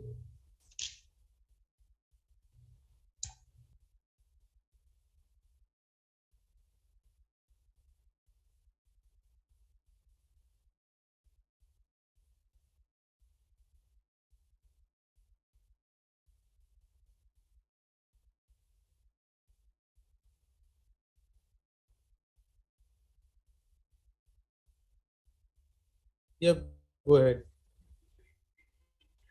Okay, thank you. Greetings, respected judges. I, Dia Arakal, will be speaking about the use of artificial intelligence in the aeronautical and aviation industry. Before I begin, I would like to bring out the difference between aeronautics and aviation. Aeronautics involves the study of the science, design, and manufacture of flying vehicles, while aviation involves flying or operating an aircraft and various activities surrounding mechanical flight and the aircraft industry. These industries are in constant need to improve their manufacturing processes, reduce labor costs and human errors, monitor the health of devices inside the aircraft, and effectively address safety issues. Therefore, it relies greatly on artificial intelligence to ensure its smooth functioning. The following are some examples of the implementation of AI in these industries. Number one, predictive maintenance. Aircraft maintenance is necessary to ensure its safety. Unexpected faults or malfunctions can result in unnecessary downtime. Predictive maintenance allows faster identification and reporting of potential failures in real time. It can also predict the repair timeline. Number two, better fuel efficiency. In this area, AI-powered systems can help optimize fuel consumption. For example, French company Safety Line has developed a machine learning tool that can optimize climb profiles to pilots before each flight. Since an aircraft consumes fuel at the highest rate during the climb phase, optimizing the stage can result in considerable fuel savings. Number three, training. AI can be used to improve pilot training. AI simulators coupled with virtual reality systems can be used to provide pilots with a more realistic simulation experience. AI-powered simulators can also be used to collect and analyze training data such as biometrics to create personalized training patterns. In the future, aircrafts could be equipped with smart cameras powered by computer vision algorithms, expanding the visual field of pilots and thus supporting their safety performance. Number four, finally, customer service. There are multiple ways to apply artificial intelligence to provide better customer service. Chatbots are one obvious example. AI-based digital tools that can answer customers' inquiries in a real time and in a human-like manner. Emirates Vacations part of Emirates Airline has seen an 87% increase in engagement from these chatbot integrated ads compared to the standard ads. I would like to conclude by quoting Dave Waters. The potential benefits of artificial intelligence are huge, but so are the dangers. Thank you. Next, Alisha.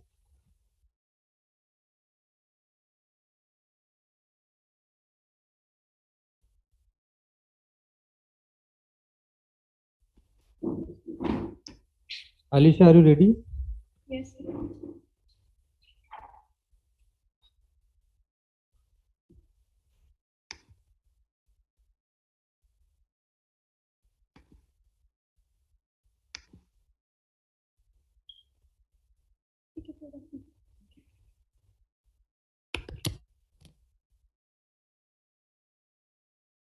Am I audible?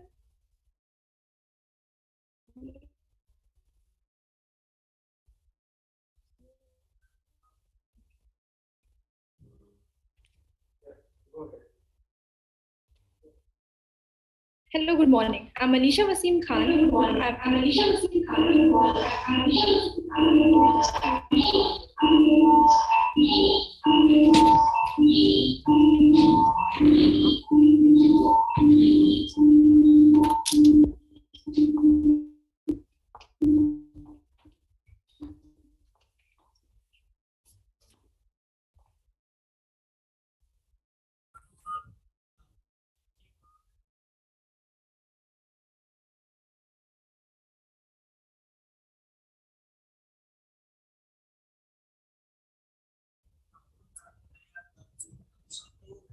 After Alisha, Shruti Shah should be ready.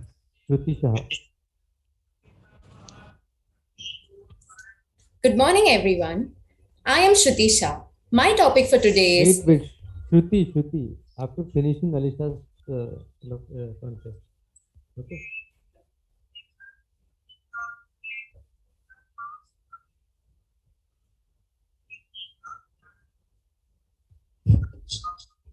Hello. Yeah, just hold on because our chairperson Harpit ma'am is landed and she is online. Ma'am, just a minute. Good morning, everyone. Can you hear me? Yeah, ma'am. I am so delighted to be part of this event. I'm extremely sorry that I could not come physically, though I had every intention to do so, because our meetings of last night at my workplace continued till midnight, and I took the early morning flight and came, and there's still some work continuing. But as usual, I'm so happy to see all the students here. Welcome all the students. Thank you, Neuroscience Center, for being here as always. And thank you, Mr. Vivek. And please continue with the wonderful event. I will keep watching and observing. And I'm really excited. There are students from so many places, and you all are all doing brilliantly. So Aeronautical Society of India, Mumbai branch, this is one of our flagship events. And we encourage all the youth of India to come forward and join the world of aeronautics and aviation. So thank you so much for being here. And please continue the event. I don't want to be a deterrent to the smooth flow. I will keep monitoring on the Zoom. Thank you so much. Thank you, ma'am. Big round of applause for the Arpit ma'am. Even in spite of a busy schedule, she is with us. A dynamic leadership for the Aeronautical Society of India we achieved. Thank you, ma'am. Thank you. We'll continue the event, and again after the event, I will introduce you again, ma'am. Yes, we'll like to share some experience from you, ma'am. Please continue. Thank you.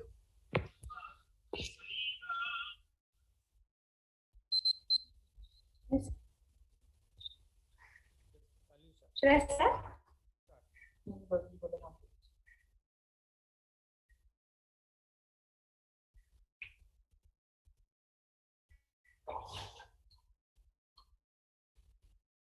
Start.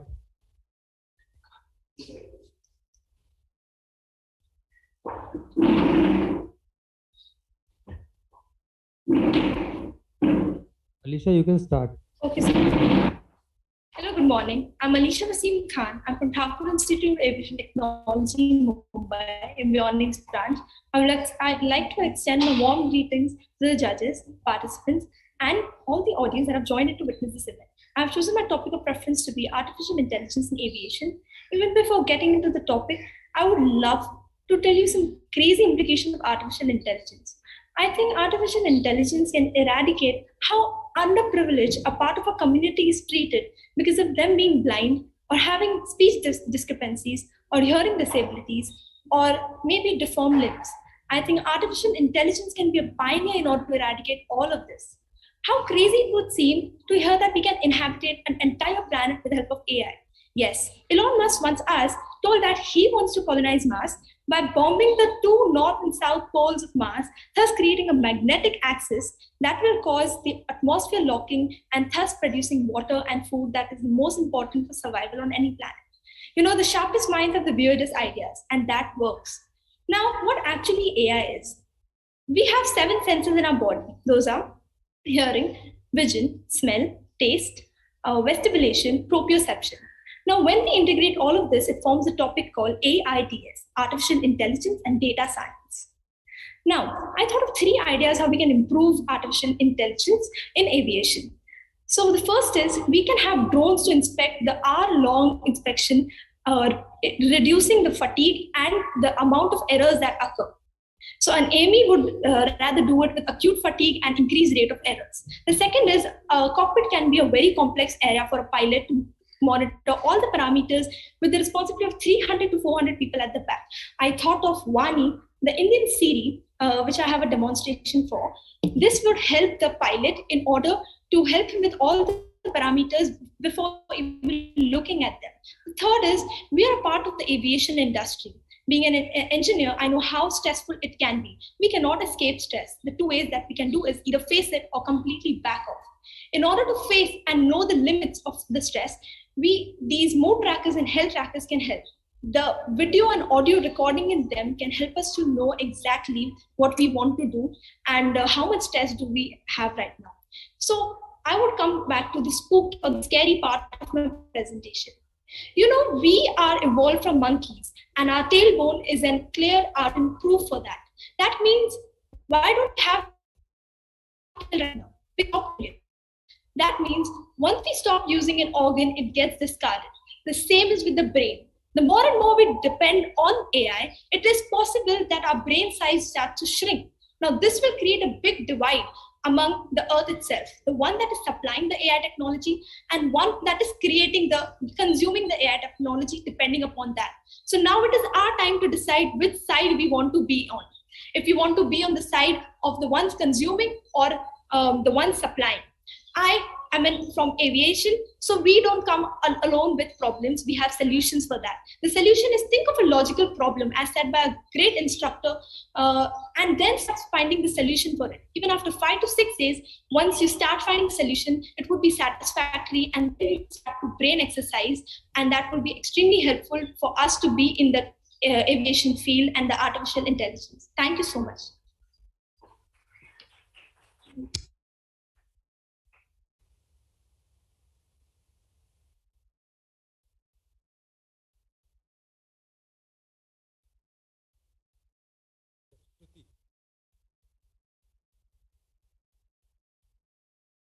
Go ahead. Good morning, everyone. I am Shruti Shah from Udyachal High School. My topic for today is pilotless transport aircraft, just a pipe dream or a distinct possibility. The engine is the heart of an aircraft, but the pilot is its soul. The airline and aviation industry is one such industry where there has been continuous developments. From single-seater airplanes to cargo and commercial airplanes, the aviation industry has come a long way. After every new development and discovery, there is always one important looming question. What next? The latest question in the aviation industry has been about pilotless aircrafts. Pilotless aviation can be a boon to the aviation industries in a major way. The airlines can save as much as $35 billion yearly by this major change. The technology required for same is already being developed. But are we, the consumers, ready for this change? As per recent studies, people in the age group of 20 to 35 years are more likely to travel through such aircraft as compared to the older generations. The consumer doesn't seem to be welcoming this major shift. The common man tends to compare this technology with its simpler version, the driverless cars. As fascinating as this technology is, the driverless cars have been found to end up in accidents and causing mishaps. The system operating the flights can also be hacked. To avoid this, the system needs to be foolproof and completely tight. Also, the robot cannot be trusted as much as human intellect. According to a study by NASA, aircraft system malfunctions occur in 20% flights. In such situations, artificial intelligence system goes by the book and does not have the capability of making decisions without a precedent. On the other hand, humans have a generative type of intelligence which helps them tackle such emergency situations. This situation can be partially overcome by having a human operate the flight from ground as for defense drones. But this still does leave a room for the flight being hacked.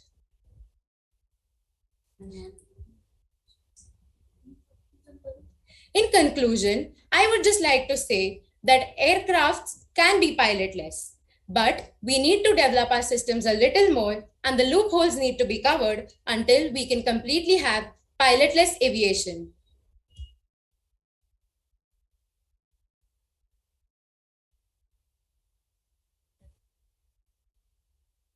Okay, thank you, Shruti. Now, next person to speak will be Kairavi Chauhan. Just a minute. Let me spotlight Kairavi first.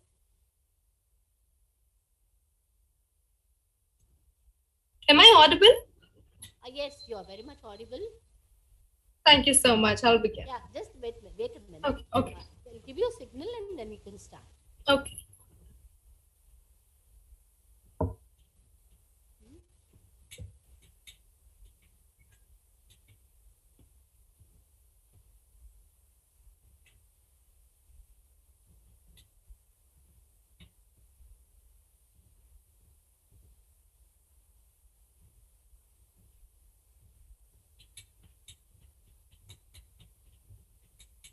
You can start, Kairavi. Okay, thank you.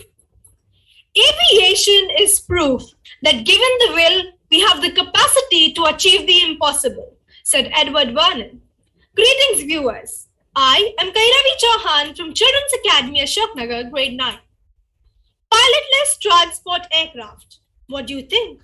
Is it really a possibility, or has it already started and you don't know about it? Or is it just imagination and a pipe dream? Don't worry. I will give you all the information you need to find your answer.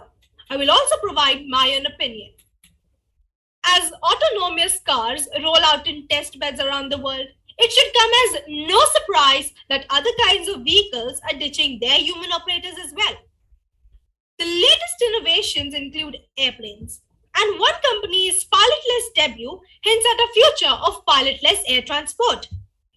Every coin has two sides. Let me tell you the pros as well as the cons. Looking at the positive side first, pilotless planes would save airlines $35 billion a year and could lead to a substantial fare cuts of about a tenth if passengers were able to stomach the idea of remote-controlled flying. It is estimated that pilots cost the industry $31 billion a year, plus another $3 billion in training, and that fully automated planes would fly more efficiently, saving another $1 billion a year in fuel. Looking at the negative side now, the growing phenomena of global computer hacking attacks raises legitimate concerns about the vulnerability of pilotless aircraft to such a criminal ploy. So far, cars have proven to be skeptical targets. In 2015, hackers demonstrated they could take control of a Jeep over the internet and crash it. Automated aircraft would be at a risk of cyber attacks.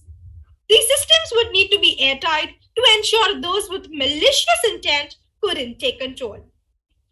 These days, nobody thinks twice before getting into a lift, even though decades ago, their safe operation required an operator called a lift boy. The same goes with unmanned trains and self-driving cars. It shows that society is now undergoing a mental shift over autonomous vehicles. If in the future you grow up living in a society where cars drive themselves and UAVs reliably deliver packages, would passenger aircraft that fly themselves be such a big surprise? Not at all. I feel that this is possible, but it would need a lot of protection to prevent any sort of cyber attacks. It won't be far that we see pilotless aircrafts in India. We already have DIDO Lakshya, which is pilotless and helps perform discrete tasks for the Indian Army. Before I end my speech, I would like to give a very short tribute to General Bipin Rawat. We'll remember him as an exceptional leader who served his country and contributed to the US-India defense relationship. Thank you so much for listening.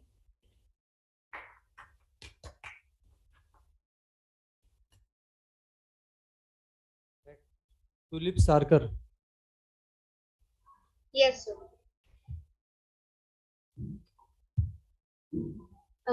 May I begin? Yeah. May I begin, sir? Yes, yes. Okay, sir. Ready? Yes, sir. You can start. Greetings to one and all. My name is Tulip Sarkar, and today I'll be speaking about artificial intelligence in the aeronautical and aviation industry. Artificial intelligence is coming with a fast pace, including the aviation domain. While the concept of artificial intelligence has been in existence since the 1950s, its development has significantly accelerated in the last decades due to three concurrent factors, which are the capacity to collect and store massive amounts of data, the increase in computing power, and the development of increasingly powerful algorithms. Post the COVID-19 lockdown, many airports have decided to resume their travel operations with a contactless journey, from pre-entry of the airport to security check to the boarding of the flight. Artificial intelligence has been a critical technology in transforming the operations of the travel industry amid this crisis. Not only has the technology been used to automate the travelers' check-in processes with minimum contact, but also collect flight data for optimizing route and weather forecasting. Apart from these, aircraft manufacturing industries like Airbus have been using cloud-based systems for data collection and storing. Also, airlines and airports have developed robotics technology for onboard passengers. Case in point, Bangalore International Airport, similar to Inchin, has been planning to use a humanoid robot developed by a Bangalore-based startup for assisting passengers with their boarding. Air India, the country's leading airline, has been using TaxiBot on their A320 aircraft, which is a robot-used aircraft tractor for passenger boarding. Security being one of the prime concerns, it is imperative for the authorities to have a proper check of documents and identification of the passengers traveling. AI systems and tools equipped with facial recognition technology can help airport authorities identify passengers by using the data and matching the same with their passport details.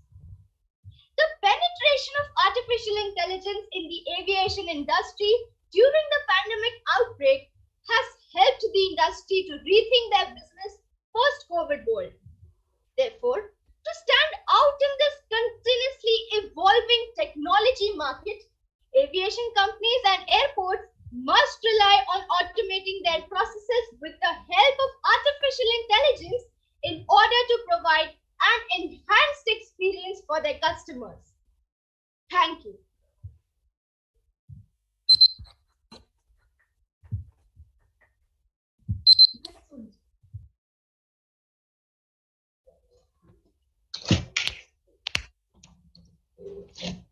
Sir, may I start?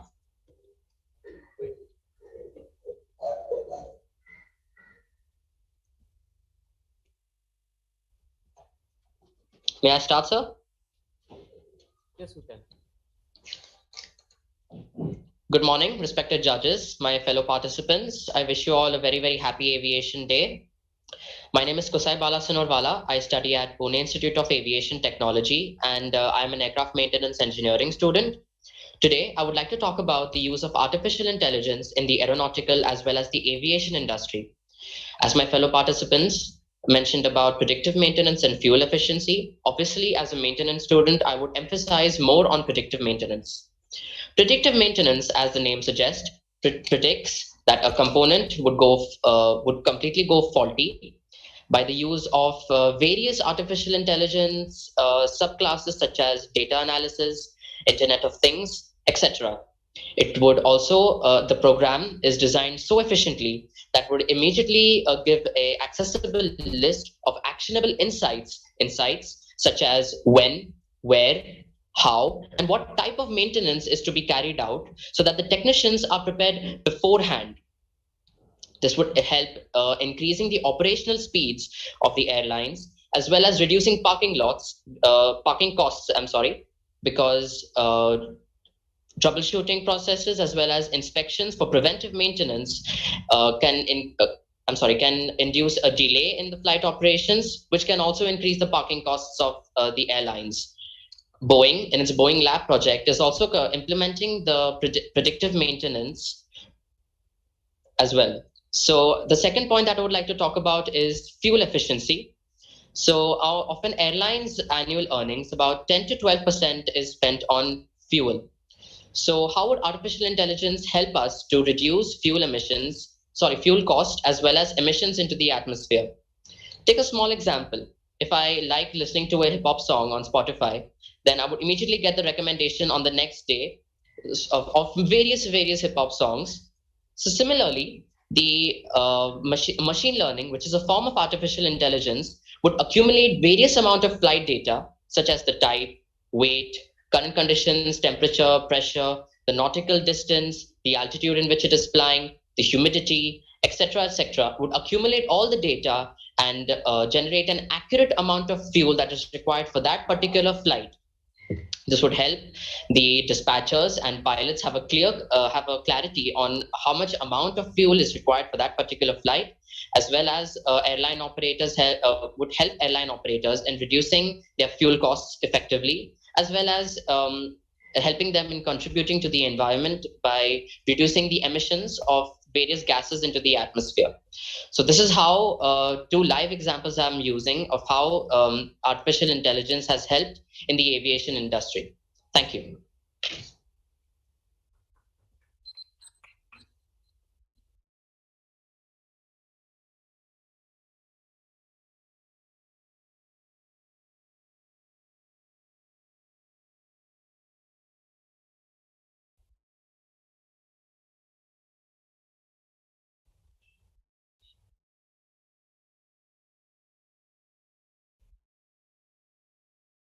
Are you ready? Yes, sir. Go ahead. My warm greetings to the respected judges, members of Nehru Science Center Mumbai, the Aeronautical Society of India Mumbai, and Tata Trust, and fellow participants. I am Sibunashi, staying 10th standard in Bharatiya Vidya Bhavan, Ajano, Coimbatore, Tamil Nadu. Many successful inventions and innovations endured plenty of public ridicule before becoming widely popular. And today, we cannot live without them. For example, less than 200 years ago, the idea of creating a light bulb by Thomas Edison was mocked by so-called experts at that time. But now, it is an integral part of our life. So was the idea of vaccination. Like many people today who are against COVID-19 vaccination, there were many people against smallpox vaccines back in the 1870s. But now, smallpox has been totally eradicated.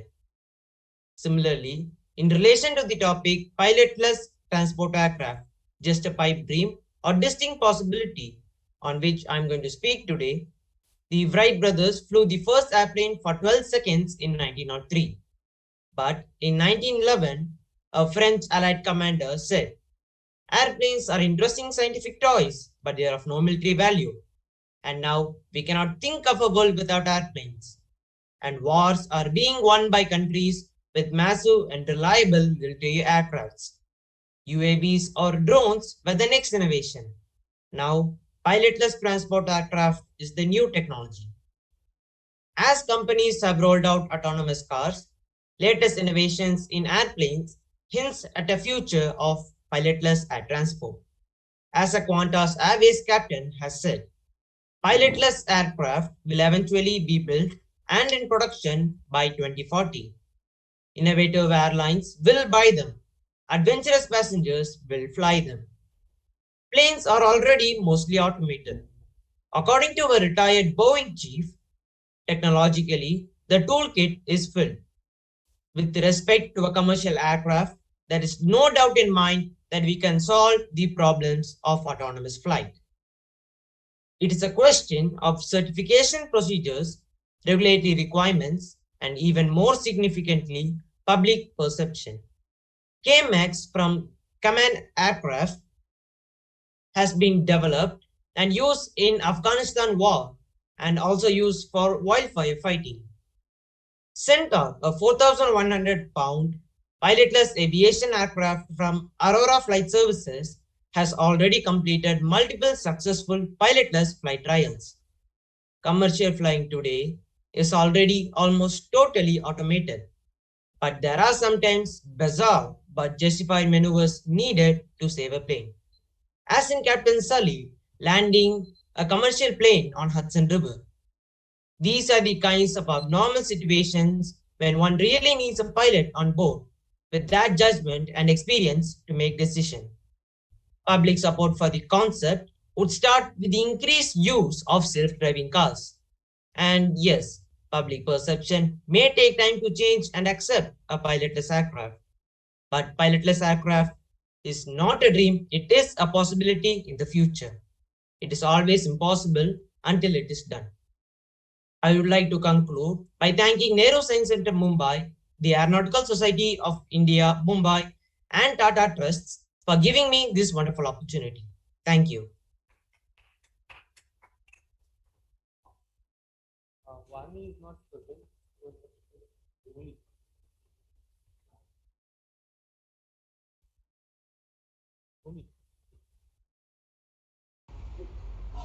Can I begin?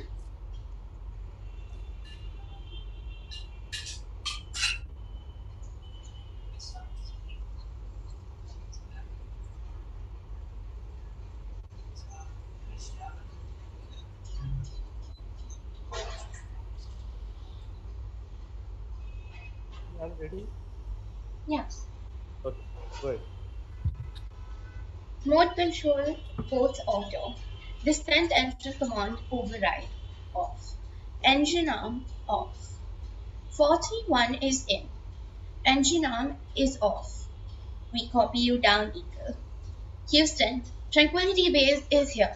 The Eagle has landed. Roger, Tranquility, we copy you on the ground. You got a bunch of guys about to turn blue, who are breathing again. Thanks a lot. This is a transcript from the Apollo 11 flight. While the transcript is all gravelly, the command module is probably not that complicated anymore, and the autopilot is definitely configured better, and it's also more reliable in today's spacecrafts. While the autopilot is an example of artificial intelligence, or AI for short, at work in aviation or aeronautics.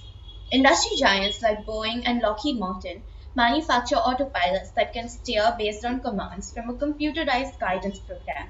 They can use sensors for position and motion.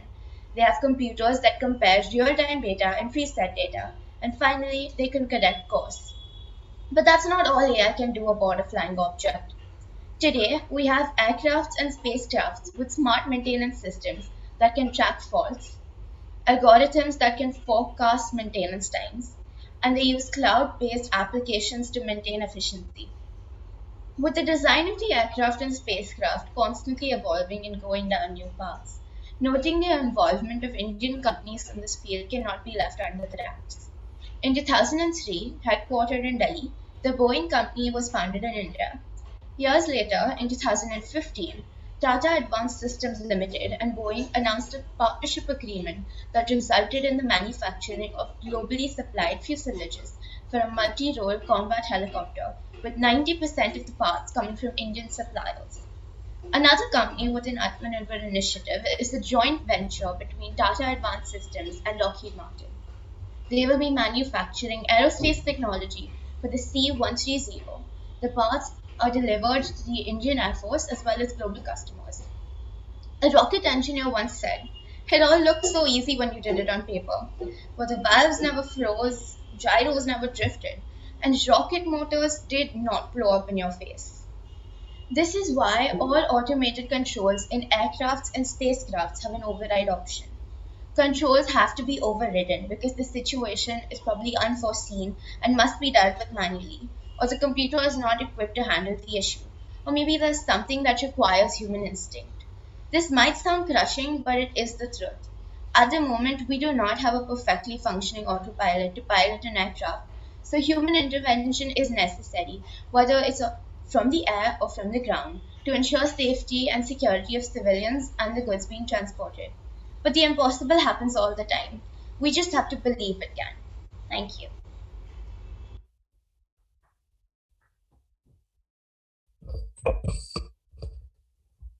Okay, I think one more contestant is not able to join now, but we have one more guest with us right now online.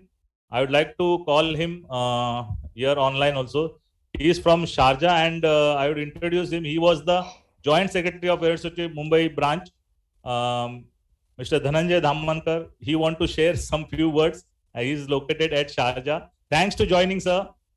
Please share your thoughts, sir. Yeah, thanks a lot, Vivek.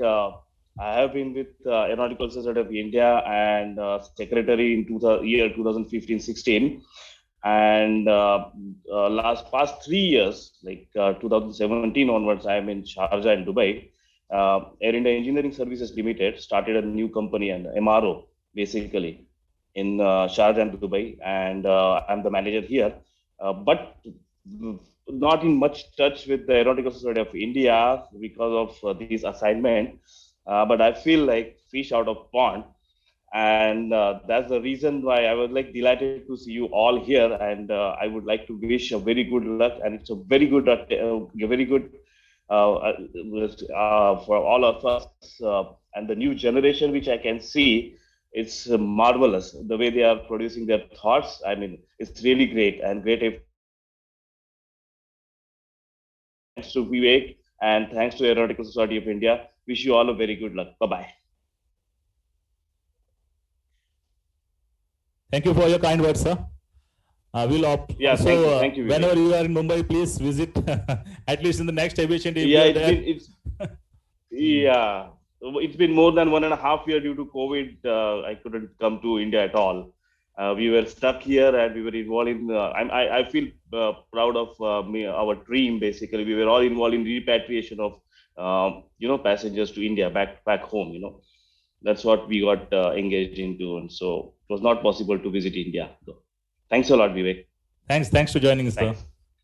And one more thing I would want to from our judges, from her busy schedule, I think she has landed over here. Our Dr. Punita Masrani ma'am, can she share some few words, because regarding the COVID situation, she is well aware about the fact. And please, ma'am, if you share some thoughts or for this. COVID is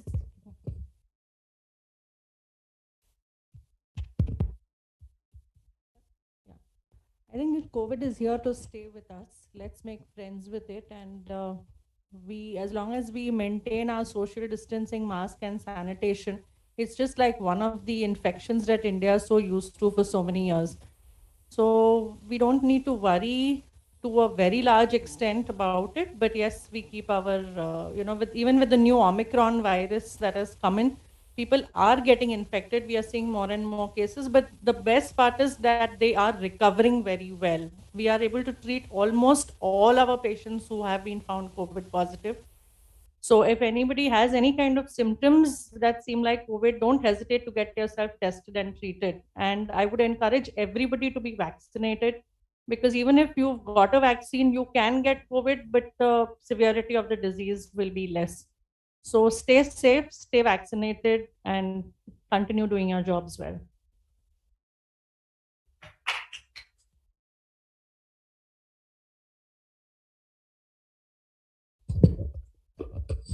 So by the meantime, we can switch over to that next main Zoom meeting. And the presentation ceremony will be conducted in the Zoom. So request all the contestants to join in the same earlier one Zoom meeting. Okay, the presentation will be shared over there. And the result also will be announced in that meeting only. So please join in that meeting again. This is the contestant meeting. We are going to wind up over here. So we'll have some break to let the judges to evaluate the things. And after this, we'll have one small presentation from TIT students in the next Zoom meeting. So please join over there. Rajesh, can you take us to the Zoom meeting?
Dr. Mili Jashan, Principal of Thakur Science College, Mr. Ashwini Sharma, Vice Chairman of ASI Mumbai branch, and also in the elimination round, Dr. Sharad Dhruv sir also there. So now,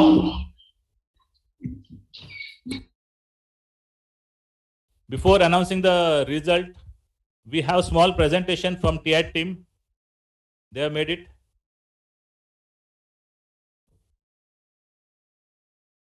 So they are getting ready. So these were the contestants for allocation round, first round, which were selected. Next slide. So one more very interesting slide over here to you to show the tribute to Bharat Ratna J.R.D. Tata. So this has been prepared by our Bhishma Pitama, we are calling him, that is Mr. P.S. Ganpati sir, ex-general manager of flight operations, the fellow of Aeronautical Society. So he had given us a very good presentation slide for the tribute to Bharat Ratna J.R.D. Tata. It says that Bharat Ratna, that combination of the letters, it is 11. Jahangir, it is 8. Ratanji, it is 7. Dadabhai, it is 8. Tata, it is 4. 1. Pioneer, 7. In 2. And aviation industry, 16. Scientific research, 18. Social science, 13. And labor welfare, 13. So altogether, it is 108. It is calculated. So it is having the quality of Bharat Ratna J.R.D. Tata sir. One says that born in Paris on 29 July 1904. 2. Holder of first Indian commercial pilot license. Then from A, man of high ethical values, remained steady, fast in the principle of fairness. Then ardent love of sports. Then true personification of the spirit of secularism. Really lived a life of purpose worthy of emulation. A democrat, technology supporter, never shown any sign of ego, always seen humble.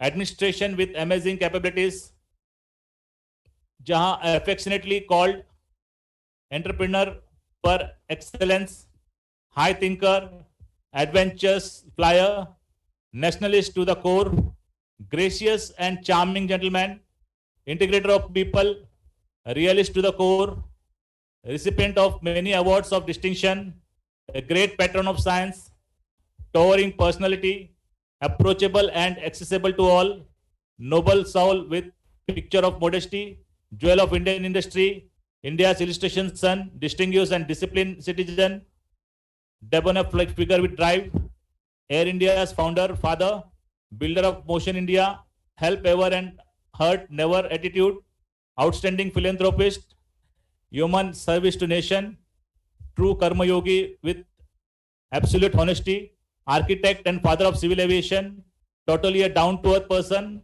a man of seasons. So such kind of words are being used by our Bhishma Pitama, Mr. P.S. Ganpati sir. A big round of applause for these thoughts.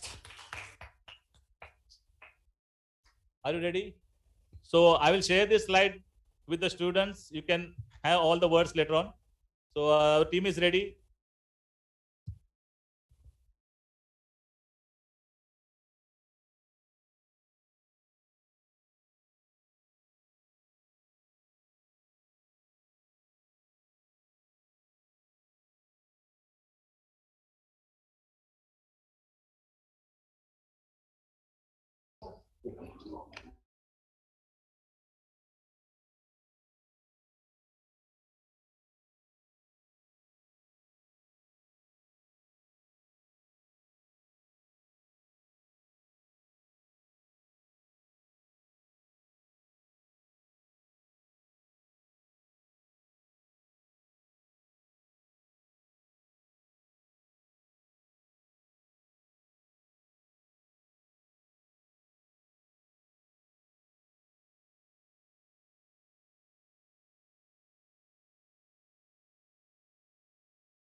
Hello everyone. A very good morning to one and all present here, and all our audience who are watching us live on the cross platforms. Today, on this Aviation Day of 2021, we welcome you all aboard.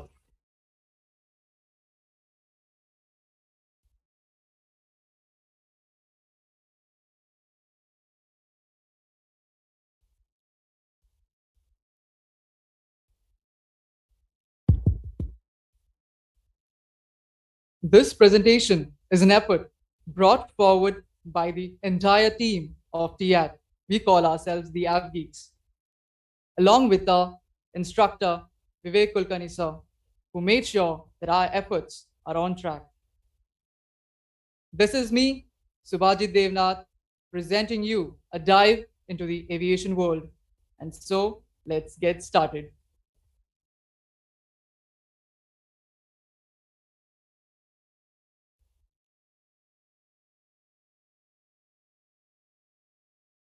Aviation, as you all know, it all started with innovative ideas, out to make travel a quick one, and of course, enjoying the beautiful view from above. As aviation progressed, it soared high, unless it was the fall of 2019 and the total lockdown. But the standstill and the back steps made sure that the aviation industry isn't going to stop. It gave rise to new systems, protocols, and overall a new era.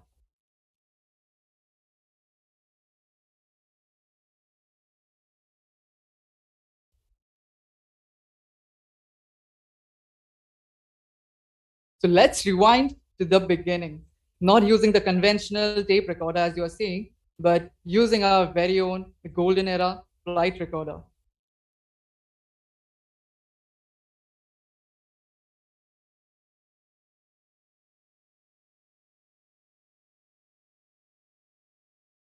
Well, nobody could guess that they would change the course of travel, the milestones they hit, the amazing minds and knowledge they cultivated. As they became young gentlemen, the desire to accomplish the ideas that were cooking up inside their mind. And soon, in 1903, yes, the Wright brothers, made it. It was having a cruising speed of 30 to 35 miles per hour amidst the 24 miles per hour. Well, that is an absolute achievement, right? Here's a guess the doodle for all the participants and the viewers who are watching us. It's a doodle, a Google doodle. From time to time, a Google presents these amazing doodles as a tribute to amazing personalities around the world. This doodle by artist Brinda Zaveri was put in Google throughout the world on the 107th birthday of this great personality. I hope you will be able to guess it even before I reveal the name. Let's acquaint ourselves with some of the hints to get who she really is. Born August 8, 1914 in Delhi and later moved to Lahore in present-day Pakistan. At age 21, dressed in a traditional sari, she stepped into the cockpit of a small double-winged plane for her first solo flight. Lifting the craft into the sky, she made history in the process. Well, she wasn't just an Indian pilot, she was also a designer and an entrepreneur. Well, she is none other than Sarla Chakral. Let's acquaint ourselves with a very sweet story and over to Prachi for this.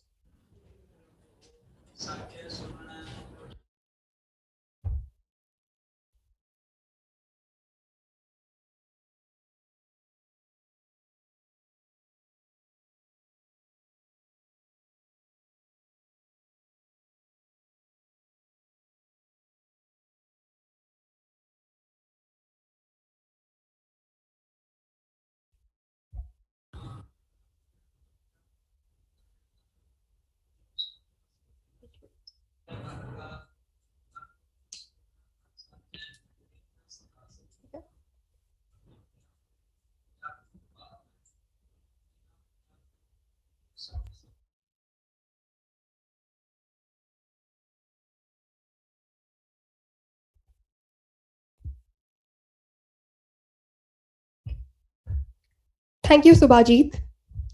I am Prachi Mishra, and I will be your captain as we move ahead on this magical journey. So, let me tell you a very short but an immensely beautiful story. A story of a girl. Whoosh! An airplane took off as the little girl stared from her balcony in awe, till it became a tiny speck. The little girl, Prem, had a big dream to soar through the skies.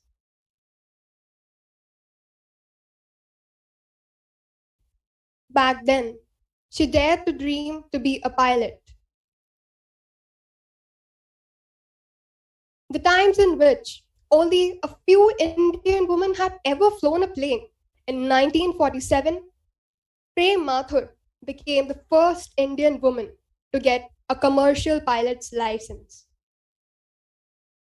After the training, she was ready to officially fly a plane, so she applied for jobs. But rejected, rejected, rejected.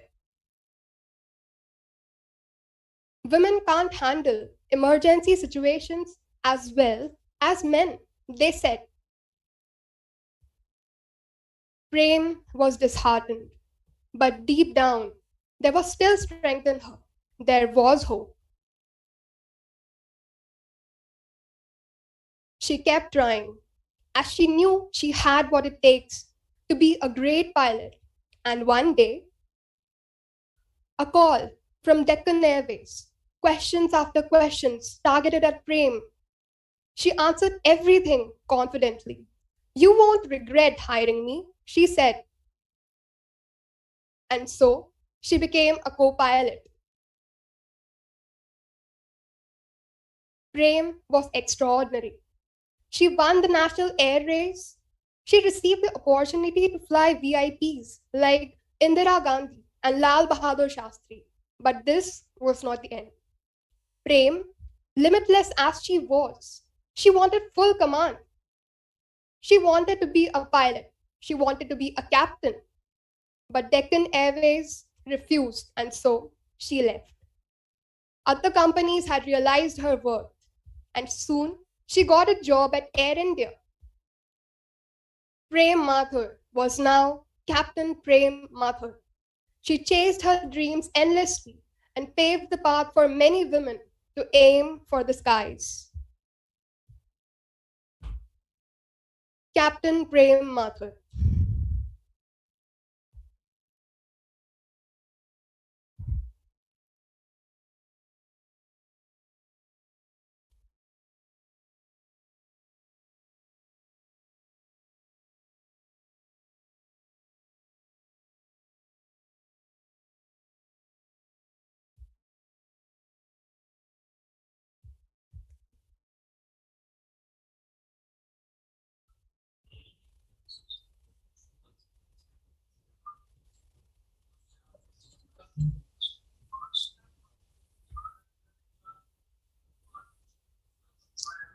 So this, as we have discussed, is Sarla Dhukral, India's first woman pilot.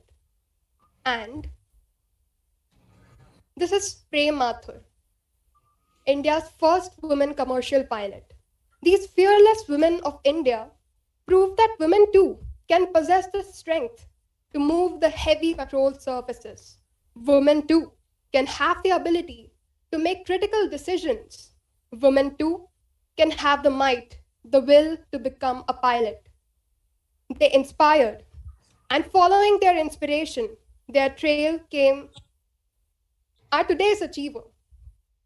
Imagine a lone person flying with the endless sky above and the majestic ocean below, with no sound but that of the mighty engine roaring.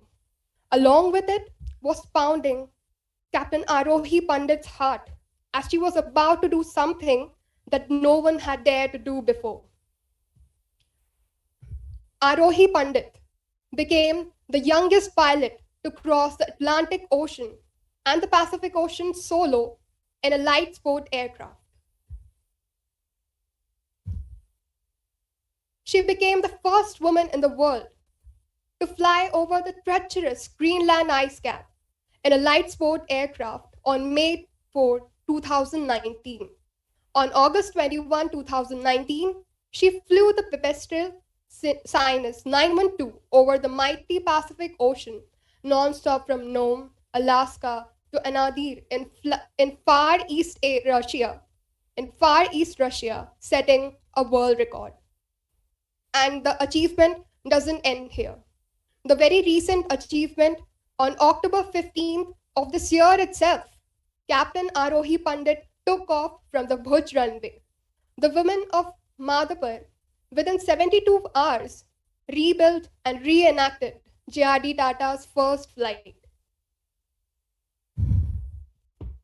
No matter woman, no matter man, these dauntless women inspire us all to listen to our hearts and dare to achieve. Thank you. And with this, I hand over the command to Miss Alicia.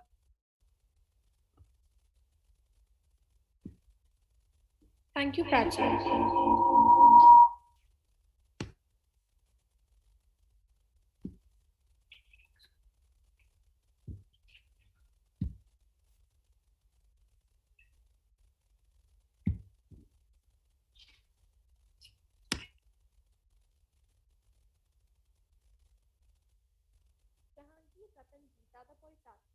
I'm extremely honored to be speaking about this legendary man in all within.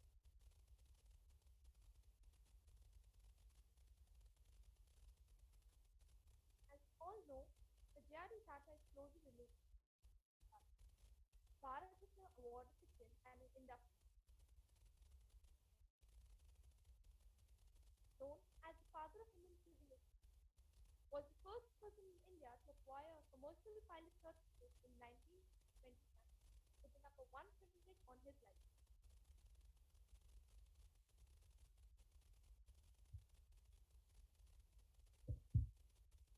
He piloted the first commercial trip from Karachi to Bombay in a single solo jet Cosmonaut on October 15, 1932. He belonged to the family of Jamshedji Tata, who is known to be the father of industrialization in India. And having such a family influence and had all the luxuries and stable life to lead, although he decided to take the high road and be a commercial pilot. Can there be a mention of J.R.D. Tata alone with no special mention to his dream airline, Air India? No, they can't.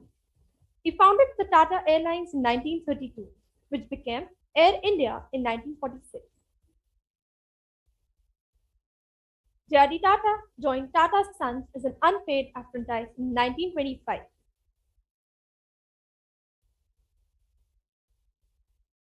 At the age of 34, elected as the chairman of Tata Sons, making him the head of the largest industrial group in India. Huge stack of responsibilities, achieving one goal one after the other, and he didn't wish to stop. Started with 14 enterprises, and half a century later, on Tata Sons, was a conglomerate of 95 enterprises. J.R.D. Tata, in 1953, the Indian government appointed him as the chairman of Air India and a director on the board of Indian Airlines, a position he retained for 25 years. For his crowning achievements in aviation, he was bestowed with the title of Honorary Air Commodore of India. The Jawaharlal Nehru government had taken over Air India through nationalization in 1953.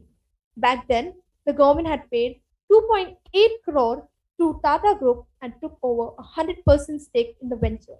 But not all stories end bad. Today's Air Commodore of India, Ratan Tata, received Padma Bhushan in 2000 and Padma Vibhushan in 2008. The story that ends well, all ends well, is that ends well. The Maharaja returns home. This was the tweet that was tweeted by Ratan Tata recently, which said, "Welcome back, Air India." Now with this, I would like to hand over to Subhajit.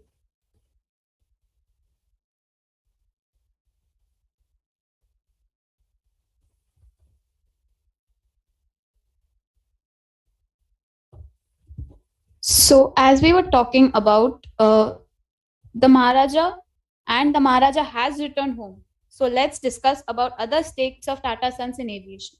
So earlier, AirAsia India had 51% of the stakes.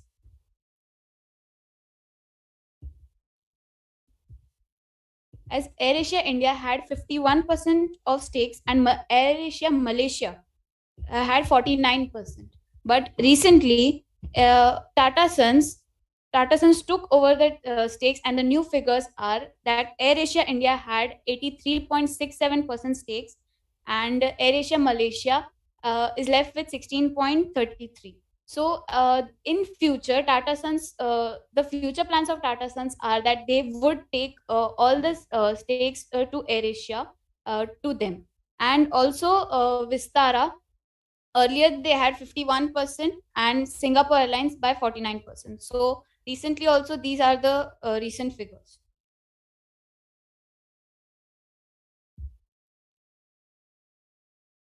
That was all about Tata Sons. So now let's focus on the sustaining airlines of India, like Indigo, SpiceJet, and etc. These are the names. This graph shows the steady and amazing growth of our aviation industry till 2019. With this growth, Indian aviation was expected to hit a whooping mark of 520 million by 2037. But this was the expected growth.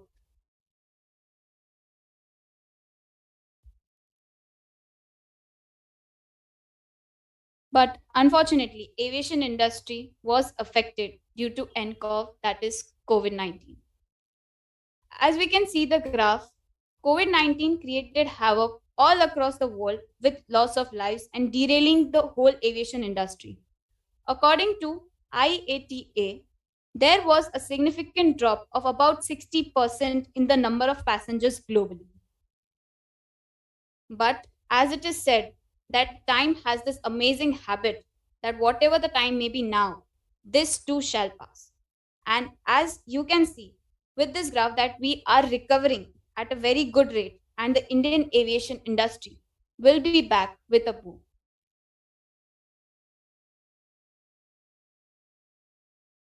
So now I would hand over to Subhajit again.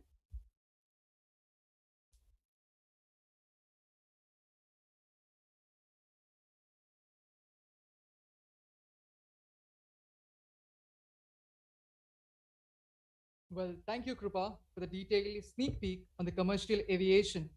It's time for some max speed on the military aviation. 1909er, the Wright military flyer is the world's first military airplane, invented by one of the Wright brothers, and he is none other than the Orville Wright. The beginning, how it all began, the Indian military aviation. The Indian Air Force was established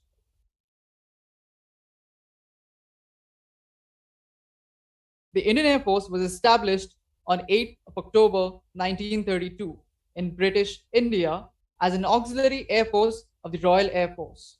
The Royal Air Force was the organization that established the Royal Indian Air Force in India, and later on, after the independence, the Royal Indian Air Force was changed to the Indian Air Force.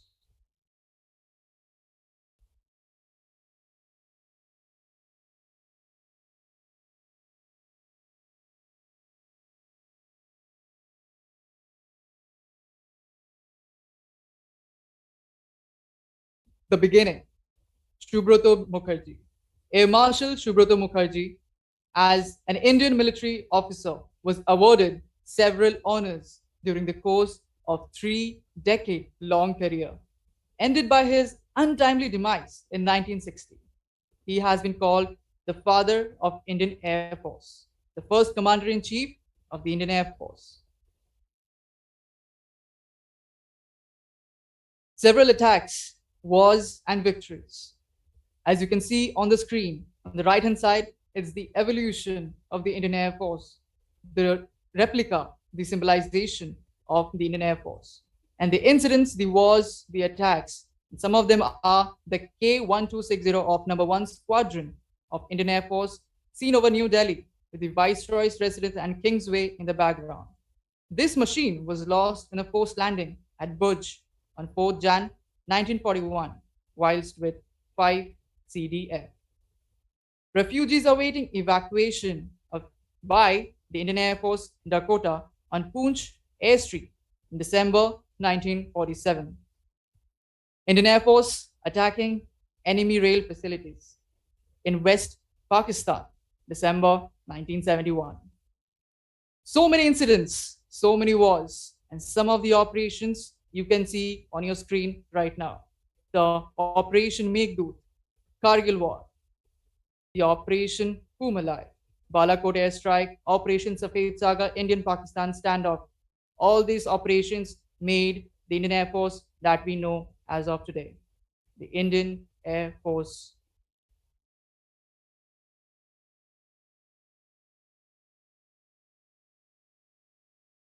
Today's Indian Air Force, Vivek Ram Chaudhary, he is none other than the Air Chief Marshal. Do you know that 13% of the total pilots in India are females? And to an amazing fact, this is the highest in the world, almost double the global average.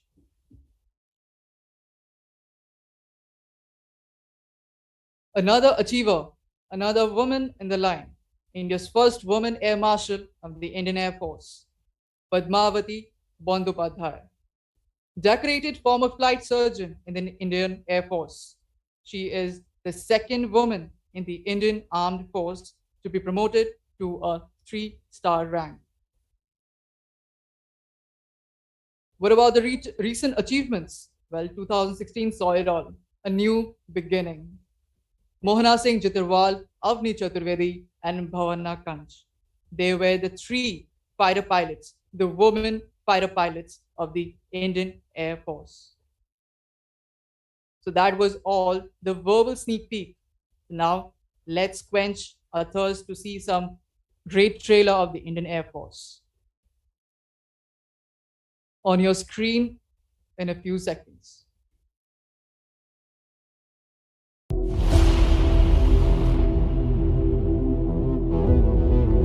Standing by for backup. Contact, joining up. Eagle 1.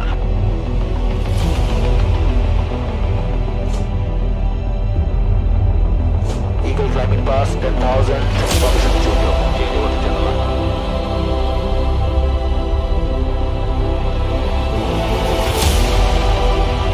Eagle 1 dark, define 0300, wind 12 o'clock 7 knots, visibility 2,000 meters east, sky clear, door clouding 6 octa, temperature 27, land, no signal. Eagle taxi to runway, unit 1012, Eagle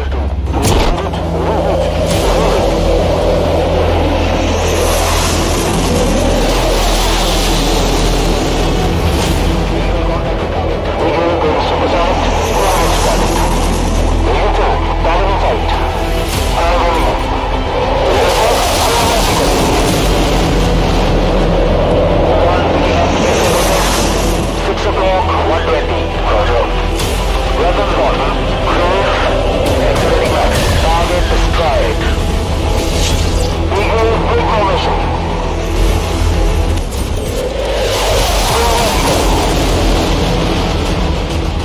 Cross, target destroyed. Healing up. Mission accomplished.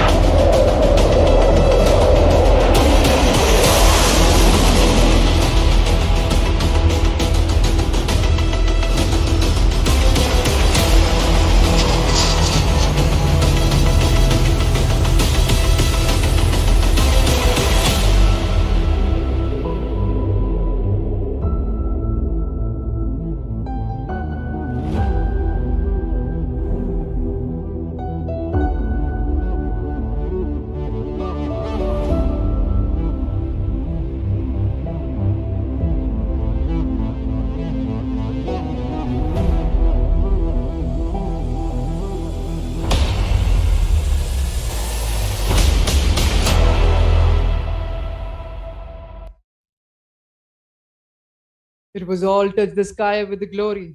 And that's us, the TIAT team, presenting you the presentation on Aviation Day 2021. Thank you all for joining in. Have a great day. Not join. So in between, we got information from our chairperson Harpreet Singh ma'am, because Captain Joya Agarwal. Mr. Vivek, can you hear me? Yeah, ma'am. Yes, ma'am. Yes, ma'am. We can hear you, ma'am.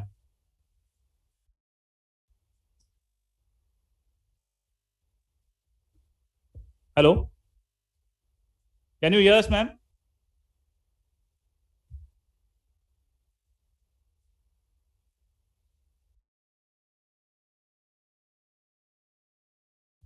Hello.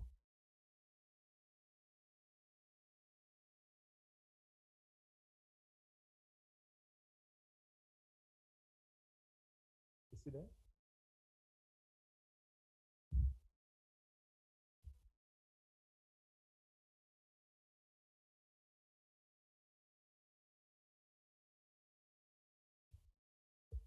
I know the students are waiting for the result. Please hold on your nerves. We have received the results.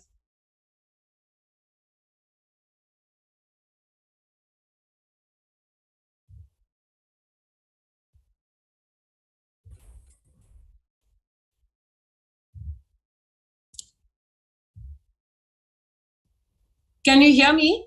Yes, ma'am. Okay, so just want, because I was on the other line trying to connect to make sure she's joining. She's just logging in, Captain Zoya Agarwal. Hello? Okay. Should I join? Yeah, she's just logging in. So Yeah. before she joins, as she's in the process of joining, I would like to welcome Captain Zoya Agarwal, who at short notice has agreed to be the chief guest and to speak to each and every of the students here, and especially the fraternity. And those who may not be aware, she is the commander of the aircraft, the 777 of Air India, that actually did the all-women flight over the North Pole this year in 2021. So we are very proud of her from Aeronautical Society of India, plus from the Indian Women Pilots Association. We would like to welcome Captain Zoya Agarwal, and very motivational for all the students who are listening. If women and men can both reach such glory, you can all do the same and even do better and better as time progresses. So without keeping you away from Captain Zoya, I think she has joined in now. Vivek, you can take over now and introduce her. Yeah, thank you. Yeah, ma'am. Just to welcome, ma'am, Captain Joya Agarwal. And मंजिलें उन्हीं को मिलती है जिनके सपनों में जान होती है. सिर्फ पंखों से कुछ नहीं होता, हौसलों से ही उड़ान होती है. So very good, ma'am. Thank you here to join us as a chief guest. Would like to hear from you. Our students are really enjoying this event. So please welcome, ma'am, to this Aviation Day. Thank you so much for the kind most words. बिल्कुल सही कहा आपने. मंजिलें उन्हीं को मिलती हैं जिनके हौसलों में, सपनों में, बुलंदियों में जान होती है. लेकिन मंजिलें उनको भी मिलती हैं जब भगवान का आशीर्वाद होता है. तो आज मुझे ऐसा ही लगता है कि संयोग से हरप्रीत मैम ने मुझे फोन किया, और हरप्रीत मैम को मैं इतना अंदर से दिल से रिस्पेक्ट करती हूँ. जब से शायद मैं इस एयरलाइन में आई हूँ, तब से मैं उनकी तरफ ऊपर देखती हूँ. ऊपर उसी इंसान को देखा जाता है, एक तो भगवान को, और जिनको आप अंदर रिस्पेक्ट करते हैं. तो उन्होंने मेरे को फोन किया और उन्होंने कहा कि आप आज अभी ज्वाइन कर सकते हैं. मैंने कहा हाँ, मैं कभी हरप्रीत मैम को मना कर ही नहीं सकती, क्योंकि मेरे लिए उन्होंने मेरे को मार्गदर्शन दिया है. She is guided me all along, and I am grateful to have her guiding light present in my life. So thank you, Harpreet ma'am, for bringing me here to be able to connect with all my future dreamers, as I call them. I'm always more than happy to be able to talk to them, to be able to converse, so that maybe along the way I can change the course of one life and empower that dream which any one of those have. You know, that is my journey fulfilled through the message of the Almighty. And that is the power that I believe in, the power of dreams, the power of Almighty, because we all are on a journey, we all are on a path, because of God. And I think हर चीज का एक reason होता है. So I'm very happy to be here. So without much further ado, my name is Zoya, as all of you know. And I am here to share my journey of the power of dream. This girl dreamt from the time when she was all of 8 years old. All she wanted to do was to touch the stars. I don't come to you as Zoya. I come to you as any one of you. I could be any one of the girls or the boys who are listening to me today. I am just a girl who dreamt. And today you're seeing a girl who so much has been spoken, but all I feel is that I am here to be able to inspire others. If somebody over there, I can give them that power of dream, I can reignite that thought process. अगर ये कर सकती है तो मैं भी कर सकती हूँ. अगर if you can see me, you can be me. तो मेरे को लगता है मेरी जिंदगी सफल हो जाएगी. So I became from the girl who wanted to touch the stars. This year, our country, our wonderful flag carrier, we all as a team, Harpreet ma'am's vision, Harpreet ma'am's dream, we all did it together and we crossed the North Pole and we created world aviation history in doing so. So that is the power of dreams. That is when you don't give up, even though no matter what everyone around you tells you, but you say to yourself, nothing is impossible. Because even if you read between the words, the word impossible also says, I am possible. So believe in yourself, whatever dreams you may have, do not give up, do not go left or right, do not deviate from it. Just continue following that path. If you follow that path, everything around you will surrender and make way for you. So continue fueling that with your dedication, your hard work, and you will get there. You're cleared for takeoff. Namaskar, Jai Hind. Thank you, ma'am. Thank you for giving us such a motivational speech, a very short speech. And now, before announcing the results,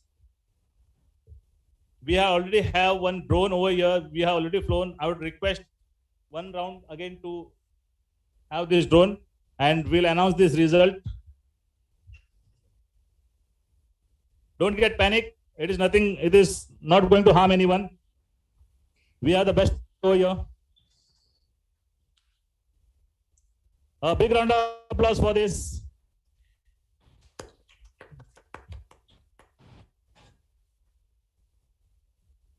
Jai Hind is what I feel like saying when I see the Indian flag there.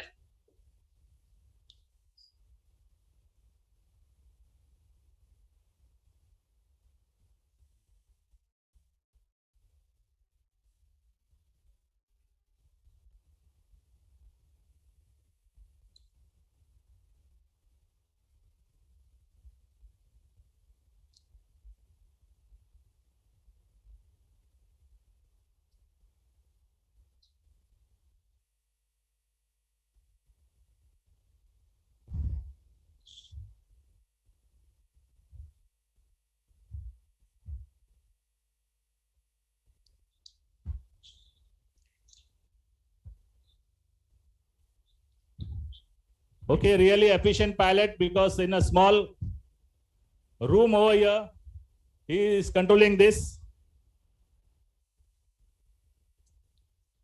under the guidance of Mr. Aman Johri, sir. Big round of applause for this. I hope all of you have enjoyed this, and let me not hold the nerves much.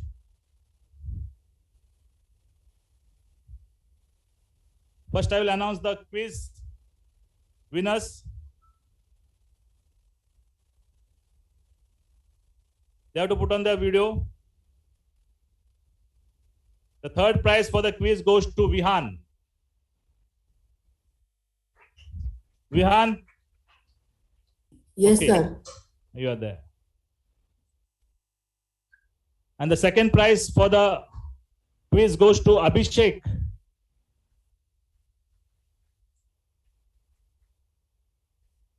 And the first prize goes to Smrunil.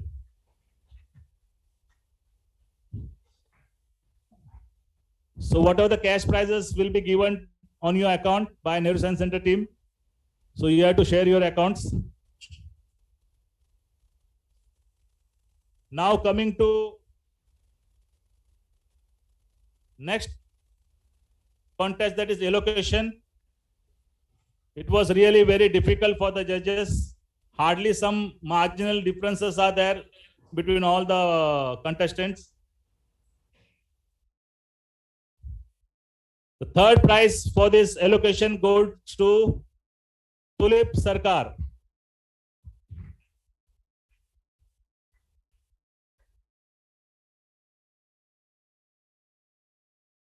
And the second prize goes to M. Siban Ashi. I think he is from Bangalore. Coimbatore. Mr. Siban Ashi. Second prize goes to Mr. Siban Ashi. Are you there? Yes, sir, I'm there, sir. Okay. And the first prize goes to, any guess from audience? Oh, yes, none other than Tarun Patil. So there is virtual presentation slides over here because of this COVID situation. It's all virtual. You'll get the cash prize from Aeronautical Society of India on your account.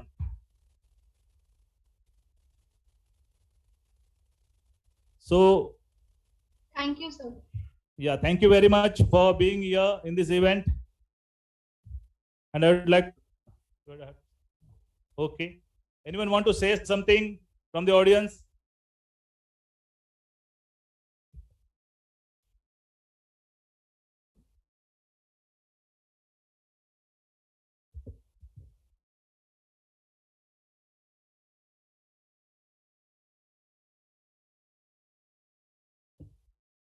Dear dignitaries, my co-judges, dear students and my dear friends. It has been a wonderful day for me in person. It was heartening to note the views and thoughts of the young generation on artificial intelligence. As a judge, it was very difficult for me to decide on who was number one and who is number two. All of you are cream. You have done wonderfully well. I'd like to wish you all a very happy Aviation Day. It takes a lot to be a professional in the field. Everything we do determines the safety and well-being of the machines and people that decide to fly. As someone said very correctly, aviation is the next step of human civilization. It shows the future of road travel and lays a foundation for space travel. With the advent of drones in our space, we now need to think 10 steps ahead in every choice we make, whether with regulations, technology, or integration. Rotor wing or fixed wing, the one thing that should remain common with all of us is the passion, the drive to continue with the industry, even though it seems fair and share of ups and downs. In the world of engineering, only sincerity survives. With this message, I would like to congratulate all of you again for making an excellent career choice in the world of aviation. Hope to see you all lead the country and the industry in one way or other very soon. Jai Hind. Thank you, sir. Now, Dr. Sharad Prabhu want to say for a few minutes.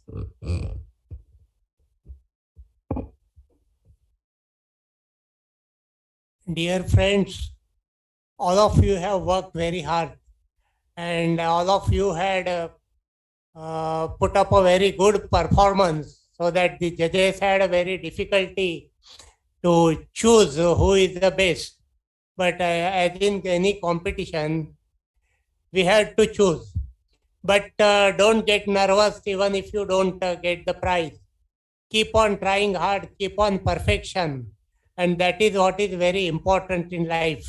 Have a nice day and my best wishes to all of you for your future performance. Thank you.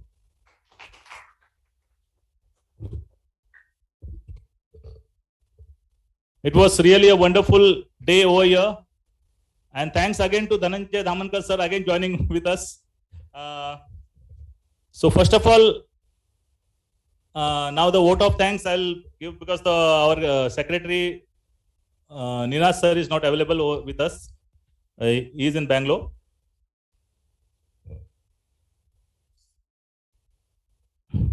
So on behalf of ASI Mumbai branch, I, Honorable Joint Secretary Vivek Kulkarni, extend a hearty vote of thanks to our chief guest and guest of honor, who spared time from the busiest schedule to grace the occasion. Thanks to Tata Trust for supporting Aviation Day every year and making the children happy and keeping Indian aviation always high. So I think the support will be always there from the Tata Trust for the Aviation Day. So that ASI Mumbai branch will continue this event as a flagship event. And today also we had opportunity to hear the chief guest, Captain Joya Agarwal, who encourages us in future. An event like this cannot happen overnight. The wheel starts rolling weeks ago. We have been fortunate enough to be backed by NSC team. A big round of applause for this team. Really a wonderful job done by the NSC team. A very proactive and dedicated staff. Special thanks to Ms. Manjula Madam, Umesh Sir, and a big round of applause to Rajesh. Without him, it was very difficult. All the 3 rounds, well done, well show. And a special mention to our dynamic chairperson, Ms. Arpit Singh, for being the catalyst that stimulated us to do our best. Thanks for guidance and strong support, ma'am. Thanks to all delegates who joined online. Last but not least, a big thank you to each one of you who made this Aviation Day celebration memorable to all of. Big round of applause for everyone. And thanks to our Thakur Institute of Aviation Technology team who had worked hard work for their quiz round allocation contest. They are also joined. Thank you students for making this day a memorable one. A big round of applause for the TIAT team also. Thank you. We can end up this. I would just like to add, Vivek, if I may just. Can you hear me? Yes, ma'am, we can hear you.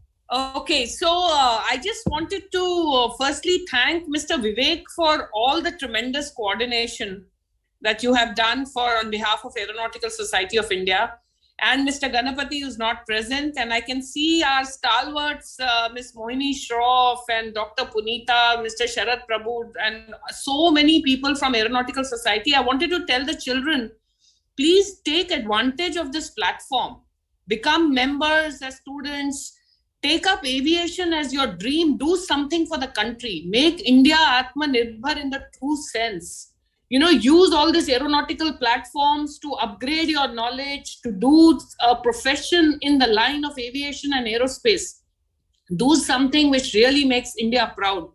I really love to listen to all of you. I wish I could be physically present today, but I know in today's days, like even joining online is good because I could hear all of you speak.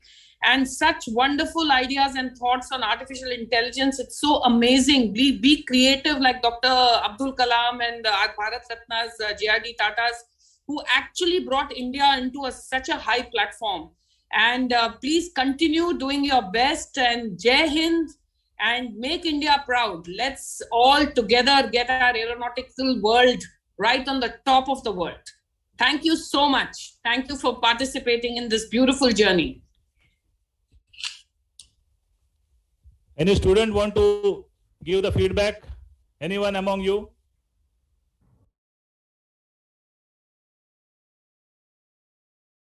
Yes, Tarun Patil, can you share? Okay, please. I think it was a great opportunity to speak in this elocution contest and to have such fabulous topics and fabulous judges and esteemed chief guests as well. And I think the entire experience of the first round and the second round was very great. And thank you so much for this opportunity.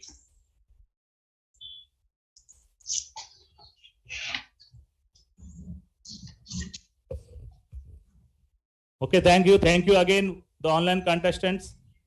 We are leaving this meeting.